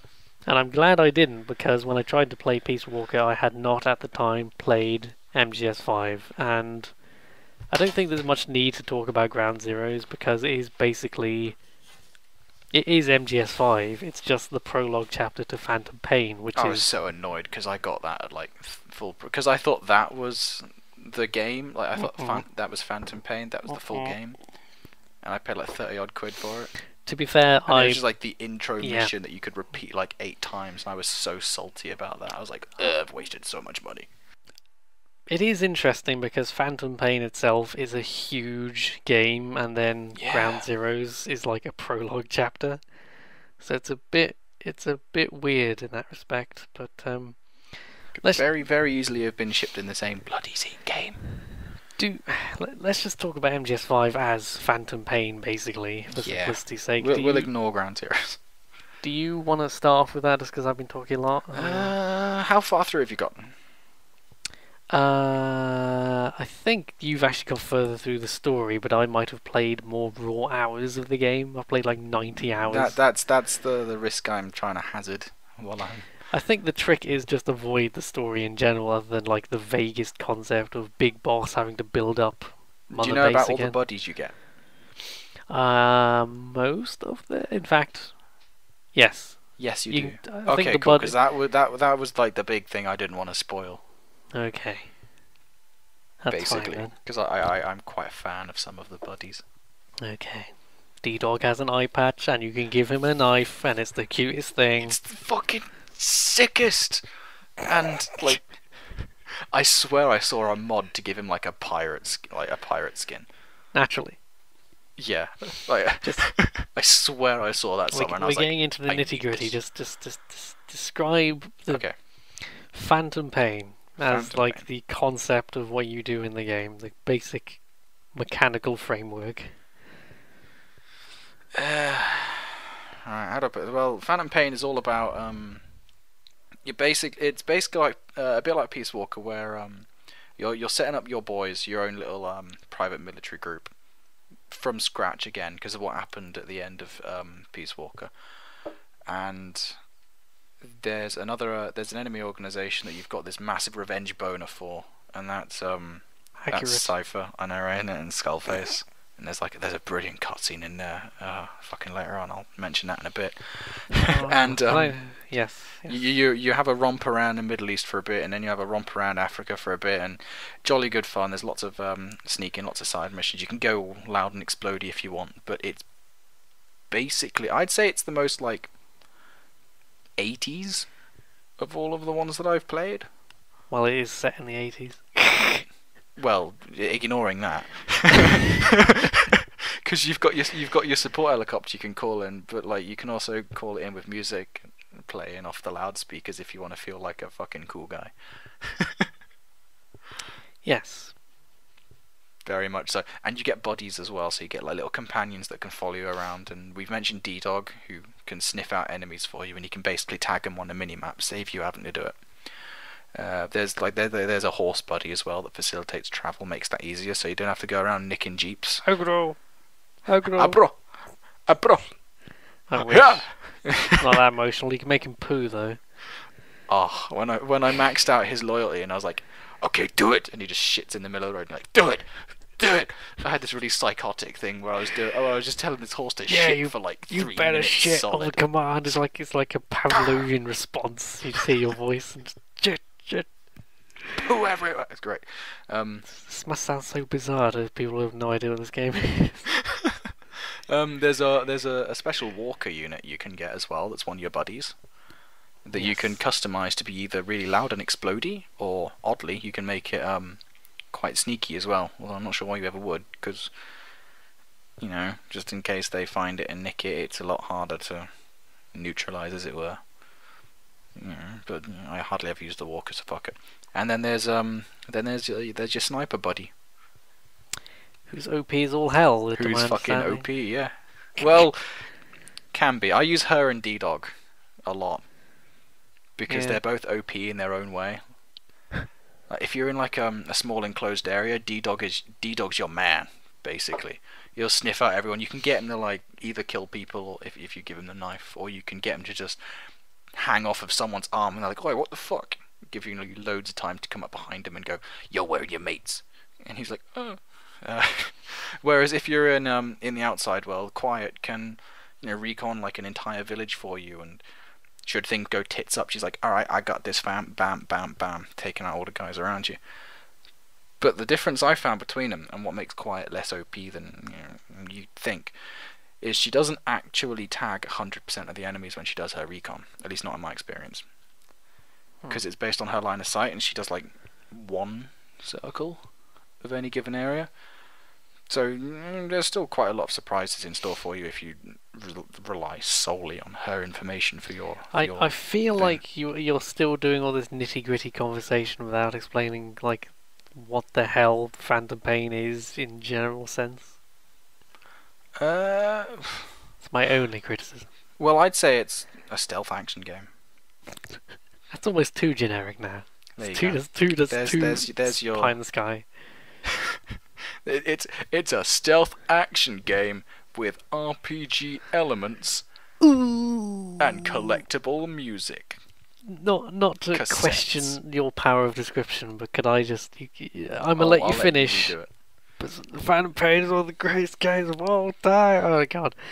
No, that's Snake Eater. But Phantom Pain is Phantom very, Pain's very fucking good. cool. I like it. I am just I'm gonna dive in, and I'm just gonna say I'm gonna describe the Phantom Pain feels almost like the apology for Guns of the Patriots, because it feels like they actually learned from Snake Eater with this one. It feels like Snake Eater was about those little levels that were little sandboxes where they were quite narrow, but you could do whatever you wanted to get to the end of them. You come up with crazy tactics like throwing fish at people if you wanted, using the crocodile hat to pretend you're a crocodile and swim through the water. I'm deadly serious. Phantom Pain is like a sandboxy thing where there's all these missions and side missions, and you can replay things. There'll be like a base in the desert, and you can approach it from whatever angle you like, pretty much. You can do it in the day, you can do it at night, you can call in support drops, you can have these buddies like your dog and your sniper and all these things to do all this stuff. And if you're like me and you're a Snake Eater expert, you can turn off all the bells and whistles to make the game. You can have all these options which make people appear through walls and things, and I just found that too helpful. So I've turned all that off, and I just use the goggles to see. Whereas where if I you're am. like me, there's the Yes. fabulous AI, and my favourite thing is planting some C4 somewhere and then blowing it up when you're the other side of the base, and then stealing everything while nobody's looking. That's a very valid point. Love it. I think I just belched slightly, don't mind that. I think the beauty of Phantom Pain really is that sandbox approach where it's like, it's quite easy to actually go loud in Phantom Pain if you want, but I find it's so much more The honeybee. Yes. I do find it funny how you so early on get this rocket launcher. This fucking homing rocket launcher. Yes, there's an early mission where you're supposed to blow up these tanks, and the game repeatedly says, "Oh, you'd better bring some explosives," and just to show off, pretty much, I beat the level without using other than C4. Like, it says you better bring a rocket launcher, but instead I just snuck around and stuck C4 on them, and then ran away and blew them up, and then you can a mechanic borrowed from Peace Walker is that you can steal soldiers by balloon, which is completely preposterous and never stops being hilarious. I know, it's so dumb. Because there's this whole ongoing mini game where you have to collect soldiers for your base, and they will have stats. It's like Pokemon. It's weirdly addictive, and they all have different abilities, and you can even play as any one of these random soldiers in the field and do all the missions. And it's like, it really is that it has that Snake Eater feel where there's all these tiny little details, and there's all these little personality things like the choice of music and the fact that you can blast "Take on Me" from your helicopter if you want as it comes in to pick you up. While gunning all the bitches down who are following you. Very strangely, Phantom Pain actually reminds me quite a bit of Mercenaries on PS2. Because when I went back and tried to play Mercenaries, I remember thinking, oh god, having to go in here and steal this commander and put him on a helicopter in order to hijack him, that reminds me so much of playing Phantom Pain now. I think the I have completely stolen the conversation again, I'm sorry, but No. I'll let you talk a bit again in a second. I'll just say, I think I came to appreciate just how good the design in Phantom Pain was when I realised how fun... When you beat a mission, you can then go back and replay it with extra objectives. Mm. And those extra objectives often require you to do a completely different strategy to how you originally approached the level. So it'll be something like, you know, you might have just killed this guy before, now you have to take him alive by balloon. But going into a big, heavily armed base and sneaking out with someone... An injured guy can't be airlifted by balloons. You have to actually get out of the base and put him on a helicopter.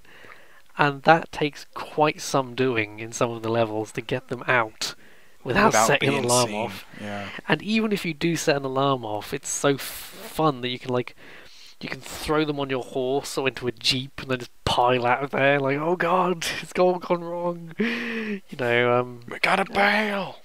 And there's so many. I love that there's something so organic feeling about, you know, okay, there's a base over there, I need to scout it out, I need to see where all the guys are, you know, there's that feeling of, oh, I need to get up high so I can see the base properly. The game doesn't tell you to do that, but just because of how hilly everything is, it just feels logical that you would do that. And the AI often feels like it's playing a similar game to you, I think, because there does seem to be an effect like that where when they're high up they can see you from further away as well. Those bloody bastards in the towers are quite annoying. Oh yeah. You know, so individually the AI is not very smart, but there's a lot of them and they're very quick to investigate mysterious things. And they upgrade their equipment based on how you have performed in previous levels. Yes, a very nifty feature is that... no, it was a right bastard. I wasn't ready for that. Yes, Splinter Cell 2 actually had a feature quite like that, but if you do a lot of headshots, guards will start wearing helmets. If you do a lot of night operations, they'll start bringing torches to see you better at night. It's little things like that. Or thermal... Actually, yeah, those are real gits. No, the bastards of the thermal goggles wear helmets. Yeah. The interesting thing about the thermal goggles is I think you can actually exploit that to an extent by running through bright lights. I think that works. That was definitely in Splinter Cell. Oh, you know what my favourite thing about the Fulton balloon thing is? Yes. There are these side missions where there are survivors from Metal Gear Solid 4, basically, your boys from previous games, but they've gone crazy with PTSD and all. It was actually Be Peace Walker. I think you're fine. But go on. That one. In my head, they're the same thing. But yeah, where they've gone crazy with PTSD, and it's like almost like a puzzle game where you got to work out how to get them to remember you're who you are, especially because you look a little different. What with a massive piece of shrapnel sticking out your head. And this isn't too much of a spoiler because it's the very first one. Basically, you got to get into your cardboard box, and the dude's like, "Hey, boss, Lamal." But my favourite thing about that all is when you recover them with the balloon, because they don't go oh help me, but they also don't go silently. Instead, they go whoopee. And they have like these gleeful, joyous screams of like yeah, as they're getting like whacked up into the air at like God knows how many miles an hour, and I think that's just beautiful. Do you know the secret of those missions where you collect the lost soldiers? By the way, the honeybee. No, carry no. Do you know the music trick? I've heard of it, yeah, but I've not used it myself. I had no idea this was in the game, and someone showed me. You'll find these soldiers wandering around as the side quest, and you're supposed to finagle some way to capture them with the balloon. But the easiest way to do it is if you get the loudspeaker on your music player, because you can just play random music to yourself whenever you like.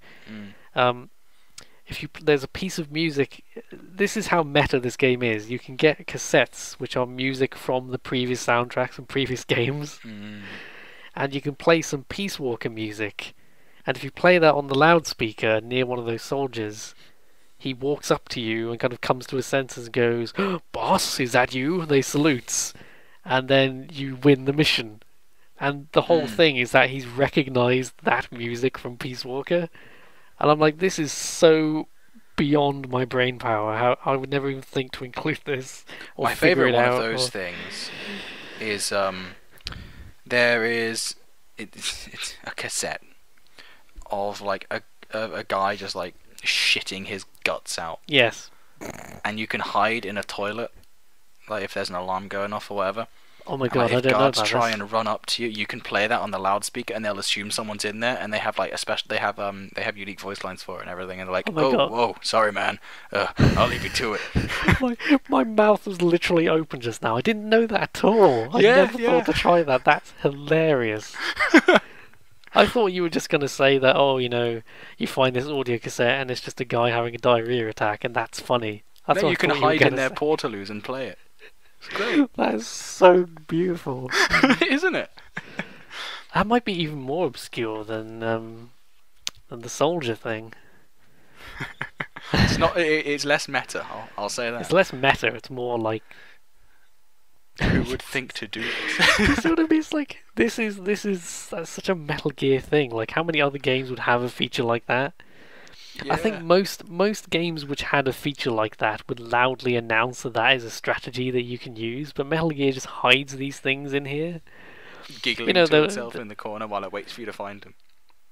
and that's what makes it special. It's like that's what I mean. Dark Souls does this as well. There's so much in Dark Souls which is never Like there's an entire told to zone, you. Ash Lake, hidden behind like two illusory walls and that. Well, even you'll buy the DLC for Dark Souls 1, but then actually reaching that area is incredibly cryptic, and I don't know how you'd ever figure it out by yourself. With difficulty. Perseverance. Perseverance and Google. There's something really special, I think, about finding something in a game which you feel like most people won't know about, and that's kind of been a casualty of the AAA designed by committee sort of game, is that everything is so explained to you. Have you heard about like the box thing when you're Box. on your little oil rig base? Is this where you can get teleported around using the box? No, there's a different one. Mhm. There are some signs that around. That's Oh, basic- actually, yeah. I might have heard of this. Is where Right. where something drops on you. Yeah, basically. Where it's a picture of like a stick man getting hit on the head by a cardboard box. And if you stand there for a few seconds, like a box will fall on your head with like a comedic boing, Boing. noise, and it's go whoa. It's just And Snake's just like whoa. it's really like I'd heard a lot of good things about Phantom Pain, and I expected to like it, but I was not You weren't expecting prepared. it. I didn't.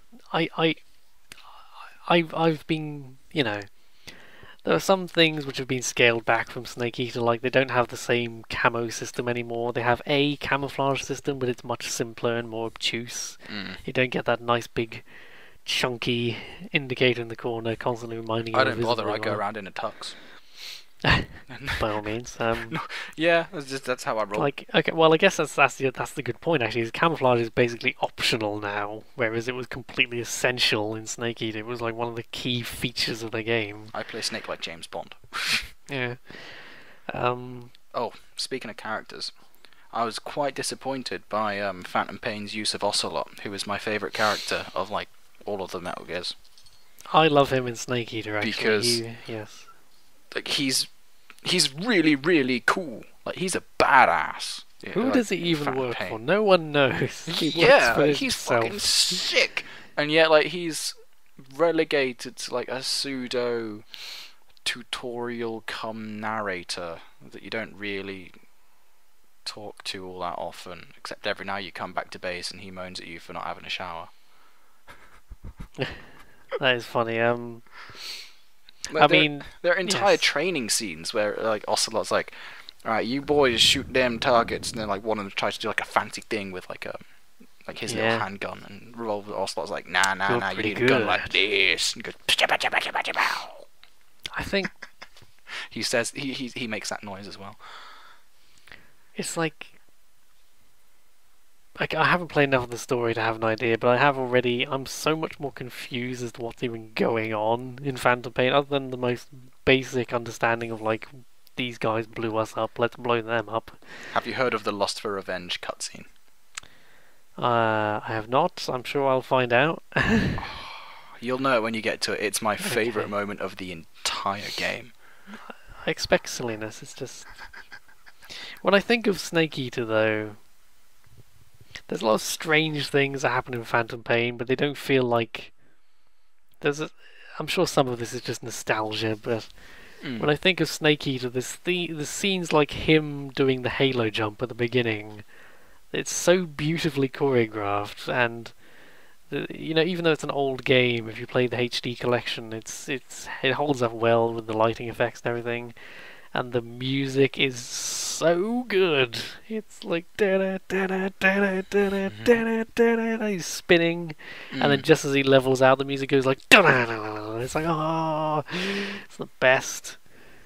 And then also, there's that secret in Snake Eater where if you say that you didn't like MGS2, he takes off the helmet and it's Raiden's face underneath. And for like 20 minutes, they really try and make you think that you're playing Raiden again. Which, again, is Hideo Kojima. He put himself in Ground Zeroes, by the You way. can get him in Phantom Pain as well, I've heard that, yes. provided you finish Ground Zeroes. I just, that is You one can of those play moments. as him. I just love the idea that you rescue this guy, he's got a bag on his head, you rescue him from a prison, you take him home, and he's like, okay, you're safe now. And he just takes off his bag, and it's Hideo Kojima, and he's underneath, he's like, thanks, Snake, you're the best. Just makes no sense. It's so stupid. It's so stupid, but it's the best thing. You want stupid? What you can do is, like in Phantom Pain, you have the cardboard box, and you can like dive forwards in it to knock people on their asses. It's its own weapons platform now. The cardboard box. It's incredible. Yeah, but they're child soldiers. You can't kill them because you get an instant game over if you shoot kids.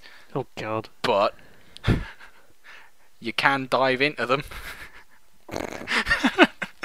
knock them flat on their ass, and then they get up like bodily harm. Ho! Punch. There are even achievements with the cardboard box, like slide for 30 meters in the cardboard box, and there are posters all around the world that you can just tear down, and you can put those on your box. Like, my only thing about the posters is so far there doesn't seem to be a very wide selection, and there might be a few more later on. Oh no, the variety does expand a little bit. Okay.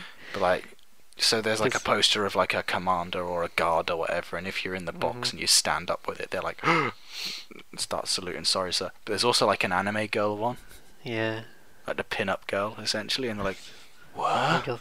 And you've got vertical sexy lady, horizontal sexy lady, because the box has like 3 different positions now that you can stand with it in, and you can pop out like some sort of Christmas cake stripper, Christmas cake, birthday cake stripper, Christmas, Merry Christmas, sexy boobs. I don't know what you do at your Christmas parties. Our Lord is born, Merry Christmas. Oh God. Can't have birth without boobs. It's true. It's true. It's important. What was I talking about? We're talking about boobs. No. Oh no. I know. The cardboard always box. a worthy topic, but oh yeah. No, the box. The box. The I thing love about the box. It's part of me, and I'm gonna make it part of you. No. The thing about the cardboard box is the fact that you put things like the fact that you put the posters on it. It's silly, it's fun, but it's also actually very clever design, because that used to be a separate item, is that you'd put the magazines down and that would distract guards. But now they've kind of rolled it into the cardboard box as an extra function. You can get specific camos of cardboard box as well. Mm-hmm. That's you can upgrade the cardboard box to take more bullet damage somehow. Yup. I mean, there are features in Phantom Pain which I kind of don't use because I find them too helpful. I play Phantom Pain very weirdly because I actually started playing it in Snake Eater. There's a mode called European Extreme, which is the hardest difficulty, which if you get an alert, it's an instant game over and you have to restart from the checkpoint. And I've replicated that in Phantom Pain. There is no official difficulty option, but I've replicated it by if I get a combat alert, I just manually go back to the checkpoint. And that has had the effect I wanted of making... Well, it's an instant punishment for failure, and it really makes me feel frail, because actually, you can actually take quite a few bullets in Phantom Pain. You can. Which I found quite disappointing. Snake Eater has regenerating health, but the health items are very limited on the high. You basically need the health items for the boss fights. You can't just use them willy-nilly. But so your health slowly, I'm talking, it takes about 10 minutes to recharge. And that's if you're sitting still in a bush with maximum stamina. If you move around, your wounds won't heal properly until you stop and all that sort of thing. They kind of reined that back in Phantom Pain, and that's fine, but I needed something to replace that feeling of frailty, and I figured out just restarting with checkpoints. I found that much more satisfying because this is a flaw I have with Phantom Pain, is when you set off an alert, you just run away and go to the other side of the base, and you can even see on the map where your last known position is.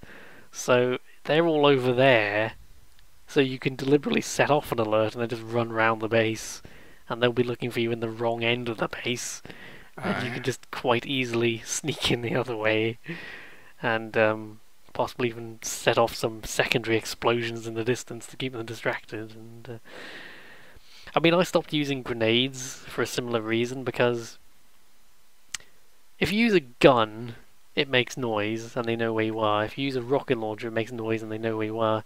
If you throw a grenade, they have no way of knowing where you are. They only know where the grenade lands and causes an explosion. So I actually found grenades are actually really OP for someone like me, because I would just throw them, blow up a light or whatever, and it causes a caution, but they have no idea where I am. At least with C4, you have to physically get up to it, plonk a C4 on there, and then get away, which is considerably harder than just throwing it across the map. But do you know how I play it? No. I play it wearing a tux with a silent sniper rifle. And my faithful dog. I have silencers all banned on my playthrough. I basically don't enter a place until I've taken everyone out from afar. Nope. I don't use... It's hard, you have to use the map because you can't see where you're going on them otherwise, but I basically don't use the map because I hate that you can't turn off the little tags on soldiers on the map. You can turn them off everywhere else, but it even actually says in the options screen that you cannot turn them off on the map. So it's weird that they knew about that, but they didn't give you the option. That's one of my only gripes.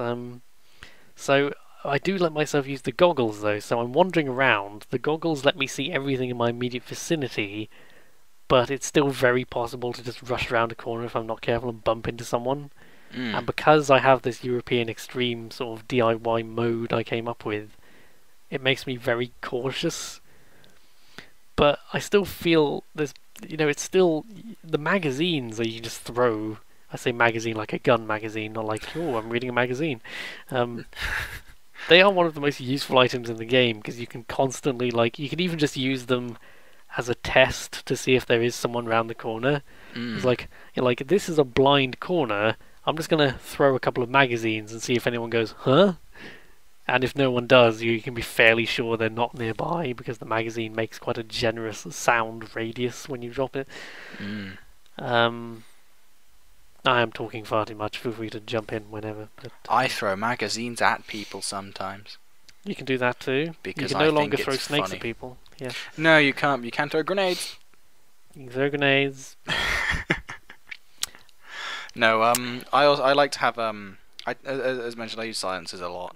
I make sure I safely neutralize everyone before going in.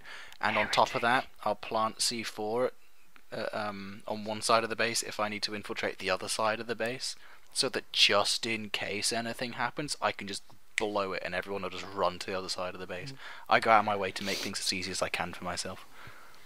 Yeah, I use C4 a lot because something I worked out very early on is you can use C4 as an immediate distraction. I deliberately plant a bit of C4 away from where I think I'm going to be, and if I'm sneaking around and someone goes, "Oh, what was that?" I'll often, if you set off the C4, they will immediately turn around and pay attention to that instead. Now, there are limitations to this, like the cardboard box is also your best friend, but they are much more... They kind of balance its power, but they balance the power of the box. Because it's a similar thing as in Snake Eater. In Snake Eater, if you're in a place where you can use the cardboard box, you can just sit there and they will never suspect you unless they actually walk into you. But if you move at all, they instantly suspect you. Whereas at least if you're just in camo mode, you can move a little bit. And they do something similar to that in Phantom Pain, where if you're in a corner in Phantom Pain and you're sat in the box, you're basically invisible so long as no one bumps into you. You can just sit there and look around and no one cares. But there's a real danger in shuffling around in the cardboard box because they very quickly catch on to you if they see you. If they happen to be looking your direction, they very quickly get suspicious. So there is a balance. What was that sound? There's all these little balancing factors throughout the whole game, and it's like I actually, in terms of just little details, I really liked at the beginning of the game you don't know what the Russian soldiers are saying. I was going to bring that up actually. One of my favourite little details was you need to extract an interpreter before you can actually start really holding people up for info. I don't have I think it's Pashto is the other language. I don't have one of those interpreters yet, so there are all these prisoners who say things, and I have no idea what they're saying because there's no subtitles because I haven't picked up an interpreter. I quite like that, but that's because I'm a translator cum interpreter myself, and not enough people know that we exist. Of course, I don't think that would have significant relevance for you as well. So, oh god, yeah. So like something as little as that in a video game, like really does increase the awareness of people like it's quite its own set of skills, and you need someone who's trained to do it if you want to do it.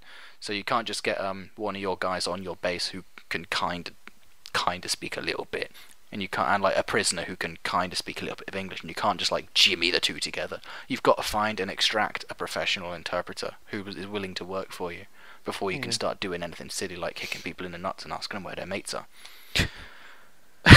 Stupendous. Not that that's also what I do, dressed to kill, as it were. Yeah. Oh god, I feel like we have talked about Phantom Pain for a long time, but like maybe we could try and we could try and wrap up the whole podcast potentially. We have been going on for like 2 hours. But there are so many more stealth games. Like take Skyrim for instance. Yeah. Yes and no. It's alright, I couldn't hold a straight face. Skyrim stealth is functional, I would say. Does the job. The ability that you get when you've maxed out your stealth, just instantly crouch and become invisible. Yeah. What was that? It must have been the wind. Isn't there a thing where when you get the crouch roll or something, if you hold your shield, you then get the ability to crouch and walk really fast if you hold your shield up or something like that? Yep. Yeah. And if you like go out to third person, it looks really janky. Yeah. Anyway, I'll wrap up Phantom Pain by saying... Wrap up the pee-pee. Wrap up the pee-pee by saying... I did not expect it to be as good as it is. I will say the plot is almost complete nonsense. But you haven't finished it yet. I know I haven't finished it. You haven't got to the lust for revenge. I haven't got to the lust for revenge. But there are people who have finished the game who share my sentiment that the plot is basically complete nonsense. I reckon it's a casualty of the sandbox design, really. It's much harder to tell a coherent story, but Well, you just have to think about it in terms of like what were the companies or like the producers' priorities? What were they pouring more money into at the time? Because there are some games that have really really good animations, but Oh, not so much of a story. yeah, yeah. No, no, sure. I'm just saying that's like the main obvious For gripe. instance, the Assassin's Creed games. Yes. Um, Phantom Pain. There were again. I said earlier I have a habit of being hyperbolic, but I really Phantom Pain is one of the really great games I've played in the last couple of years. I think it is. It's the worthy Snake Eater follow up. It's better in some ways, it's worse in others, but I think it is the proper sequel to Snake Eater. Mm. Like Snake Eater will probably always be my favorite Metal Gear, just because I love the setting and the style as much as the gameplay. But Phantom Pain, it has that spark to it, the gameplay, and it has enough of charm and silliness that I can forgive Mm. the fact that the plot is garbage. It has a dog with an eye patch and a knife in his mouth. Yeah, but you've got an eye patch too. Yeah, but he's a See, they're dog. cut from the same cloth, But he's a dog. and you're a diamond dog. Yes. You're of the same thing. I think on the PC version you can like jimmy in custom music as well. Indeed, I put the Snake Eater theme in there. I want to put the Battle in the Jungle caution music in from Snake Eater because, dear God, the best part of going into caution mode in Snake Eater Hmm. was listening to the do do do do do do do do do do do do. What was it that I did? It's been a little while since I booted up Phantom Pain, but I think what I've gone and done is you can put in music when a helicopter comes to pick you up. Hmm. I think mine comes to the tune of the dueling banjos. Brilliant. I've actually made because I found a badass. You can get an. I think she might actually be a specific character rather than a random created NPC. There's someone called Amber Fox you can get on your team, Hmm. and I've been playing as Amber Fox because she's a foxy lady. Ooh. And I decided that one of the music cassettes you can get is the song Man Eater, and that's kind of just become my unofficial theme song as I play in the game. So I just imagine me running around stabbing all these dudes, being a complete And not a ghost badass. ninja. And I'm running around and I just have man eater. She's a man eater. She's stabbing people and throwing them off ledges and blowing them up, and it's very entertaining. I can You know, imagine. But yeah, because oh god, it's so good.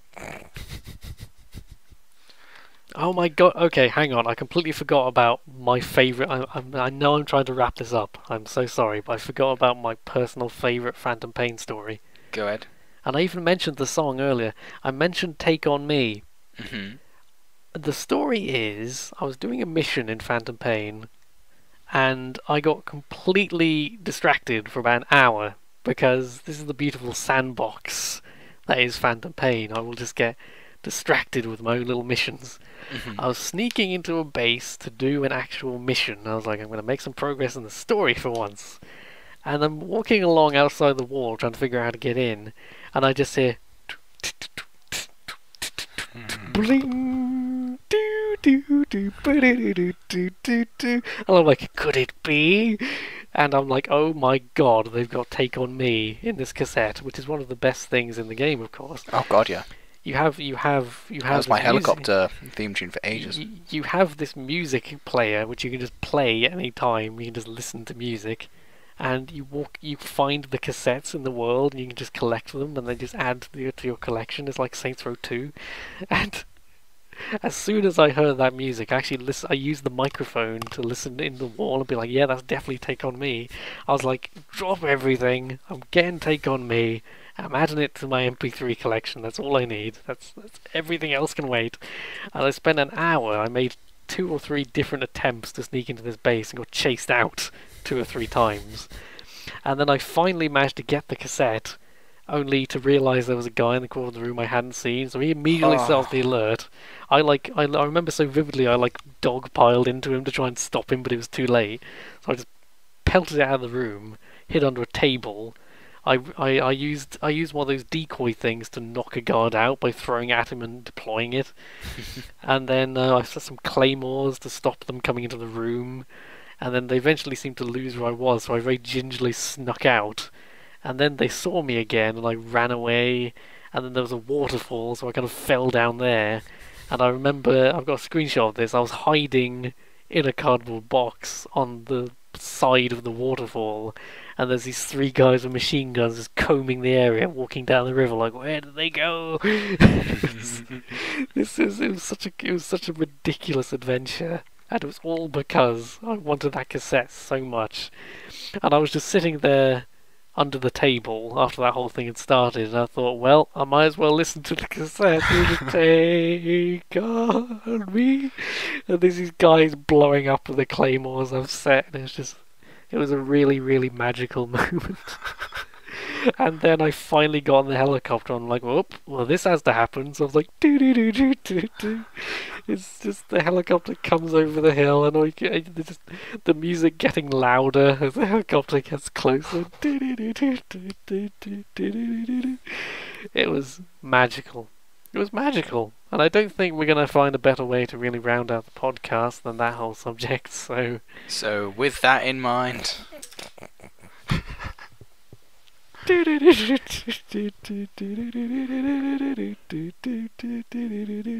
the best. I can't actually remember I can't remember the lyrics for that, because all I can think of is the parody by Weeble and Bob. It's about pie.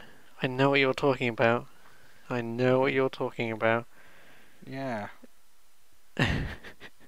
Because what's the chorus at the very least? Because all I've got in my head is don't bake 1, don't bake 2, bake me 3, because 2 just won't do. God damn it. Yeah, fuck it, doesn't matter, the music's there.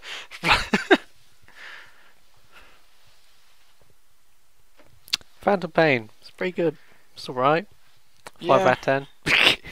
In case you hadn't picked up, the Metal Gear series is pretty alright. I think we literally spent an hour talking about Metal Gear. I think we might have done. Mostly me. Pretty much this was all on you.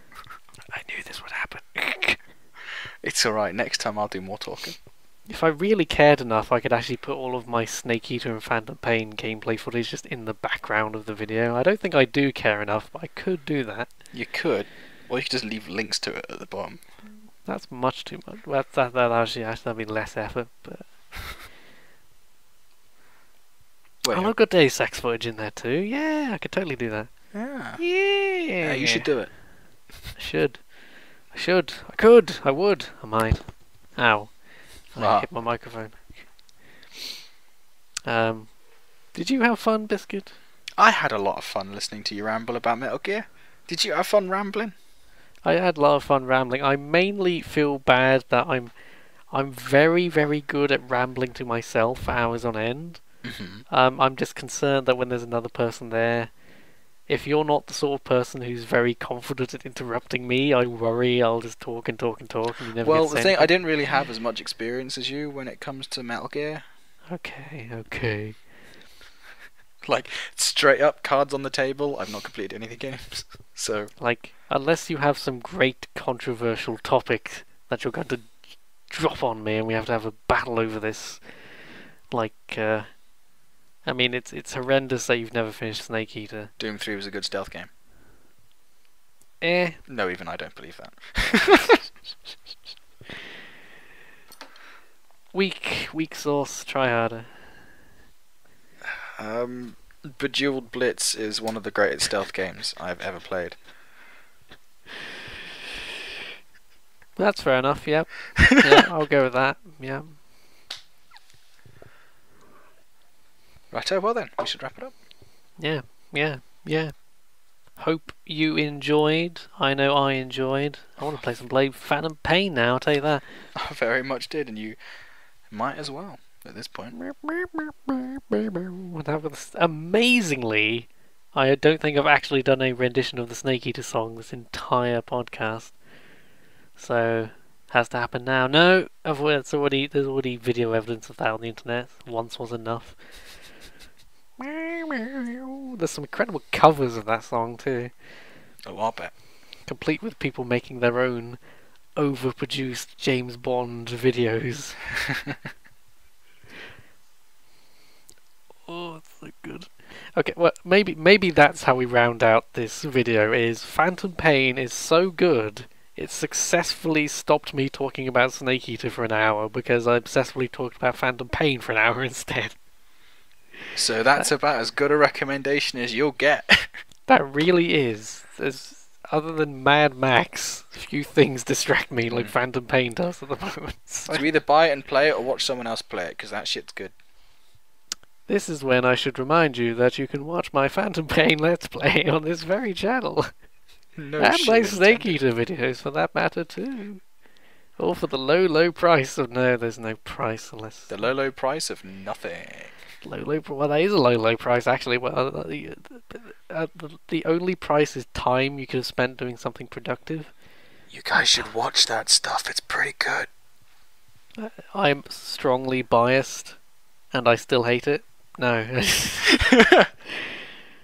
Look, it's been fun. We should do more of these things. Goodbye. Go play Phantom Pain. Go play Ground Zeroes. Go play Snake Eater. Go watch play Mad Assassin's Max Creed Fury Pirates. Road. What? Go play Assassin's Creed Pirates. Oh yeah. Go. Blow fishing vessels out of the water with a huge, like, broadside.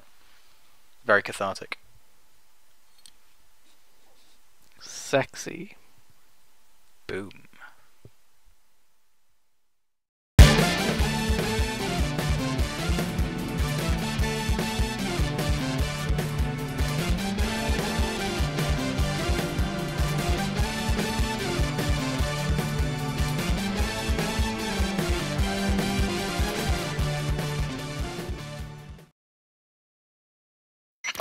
Snake, what are you doing?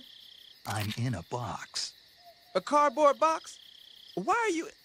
I don't know, I was just looking at it, and suddenly I got this irresistible urge to get inside. No, not just an urge. More than that. It was my destiny to be here. In the box. Destiny? Yeah, and then when I put it on, I suddenly got this feeling of inner peace. I can't put it into words. I feel safe. Like this is where I was meant to be. Like I'd found the key to true happiness. Uh-huh. Does any of that make sense? Not even a little. You should come inside the box. Then you'll know what I mean. Man, I don't want to know what you mean. Between you and Paramedic, is everyone but me that is hooked up with a Major Strange?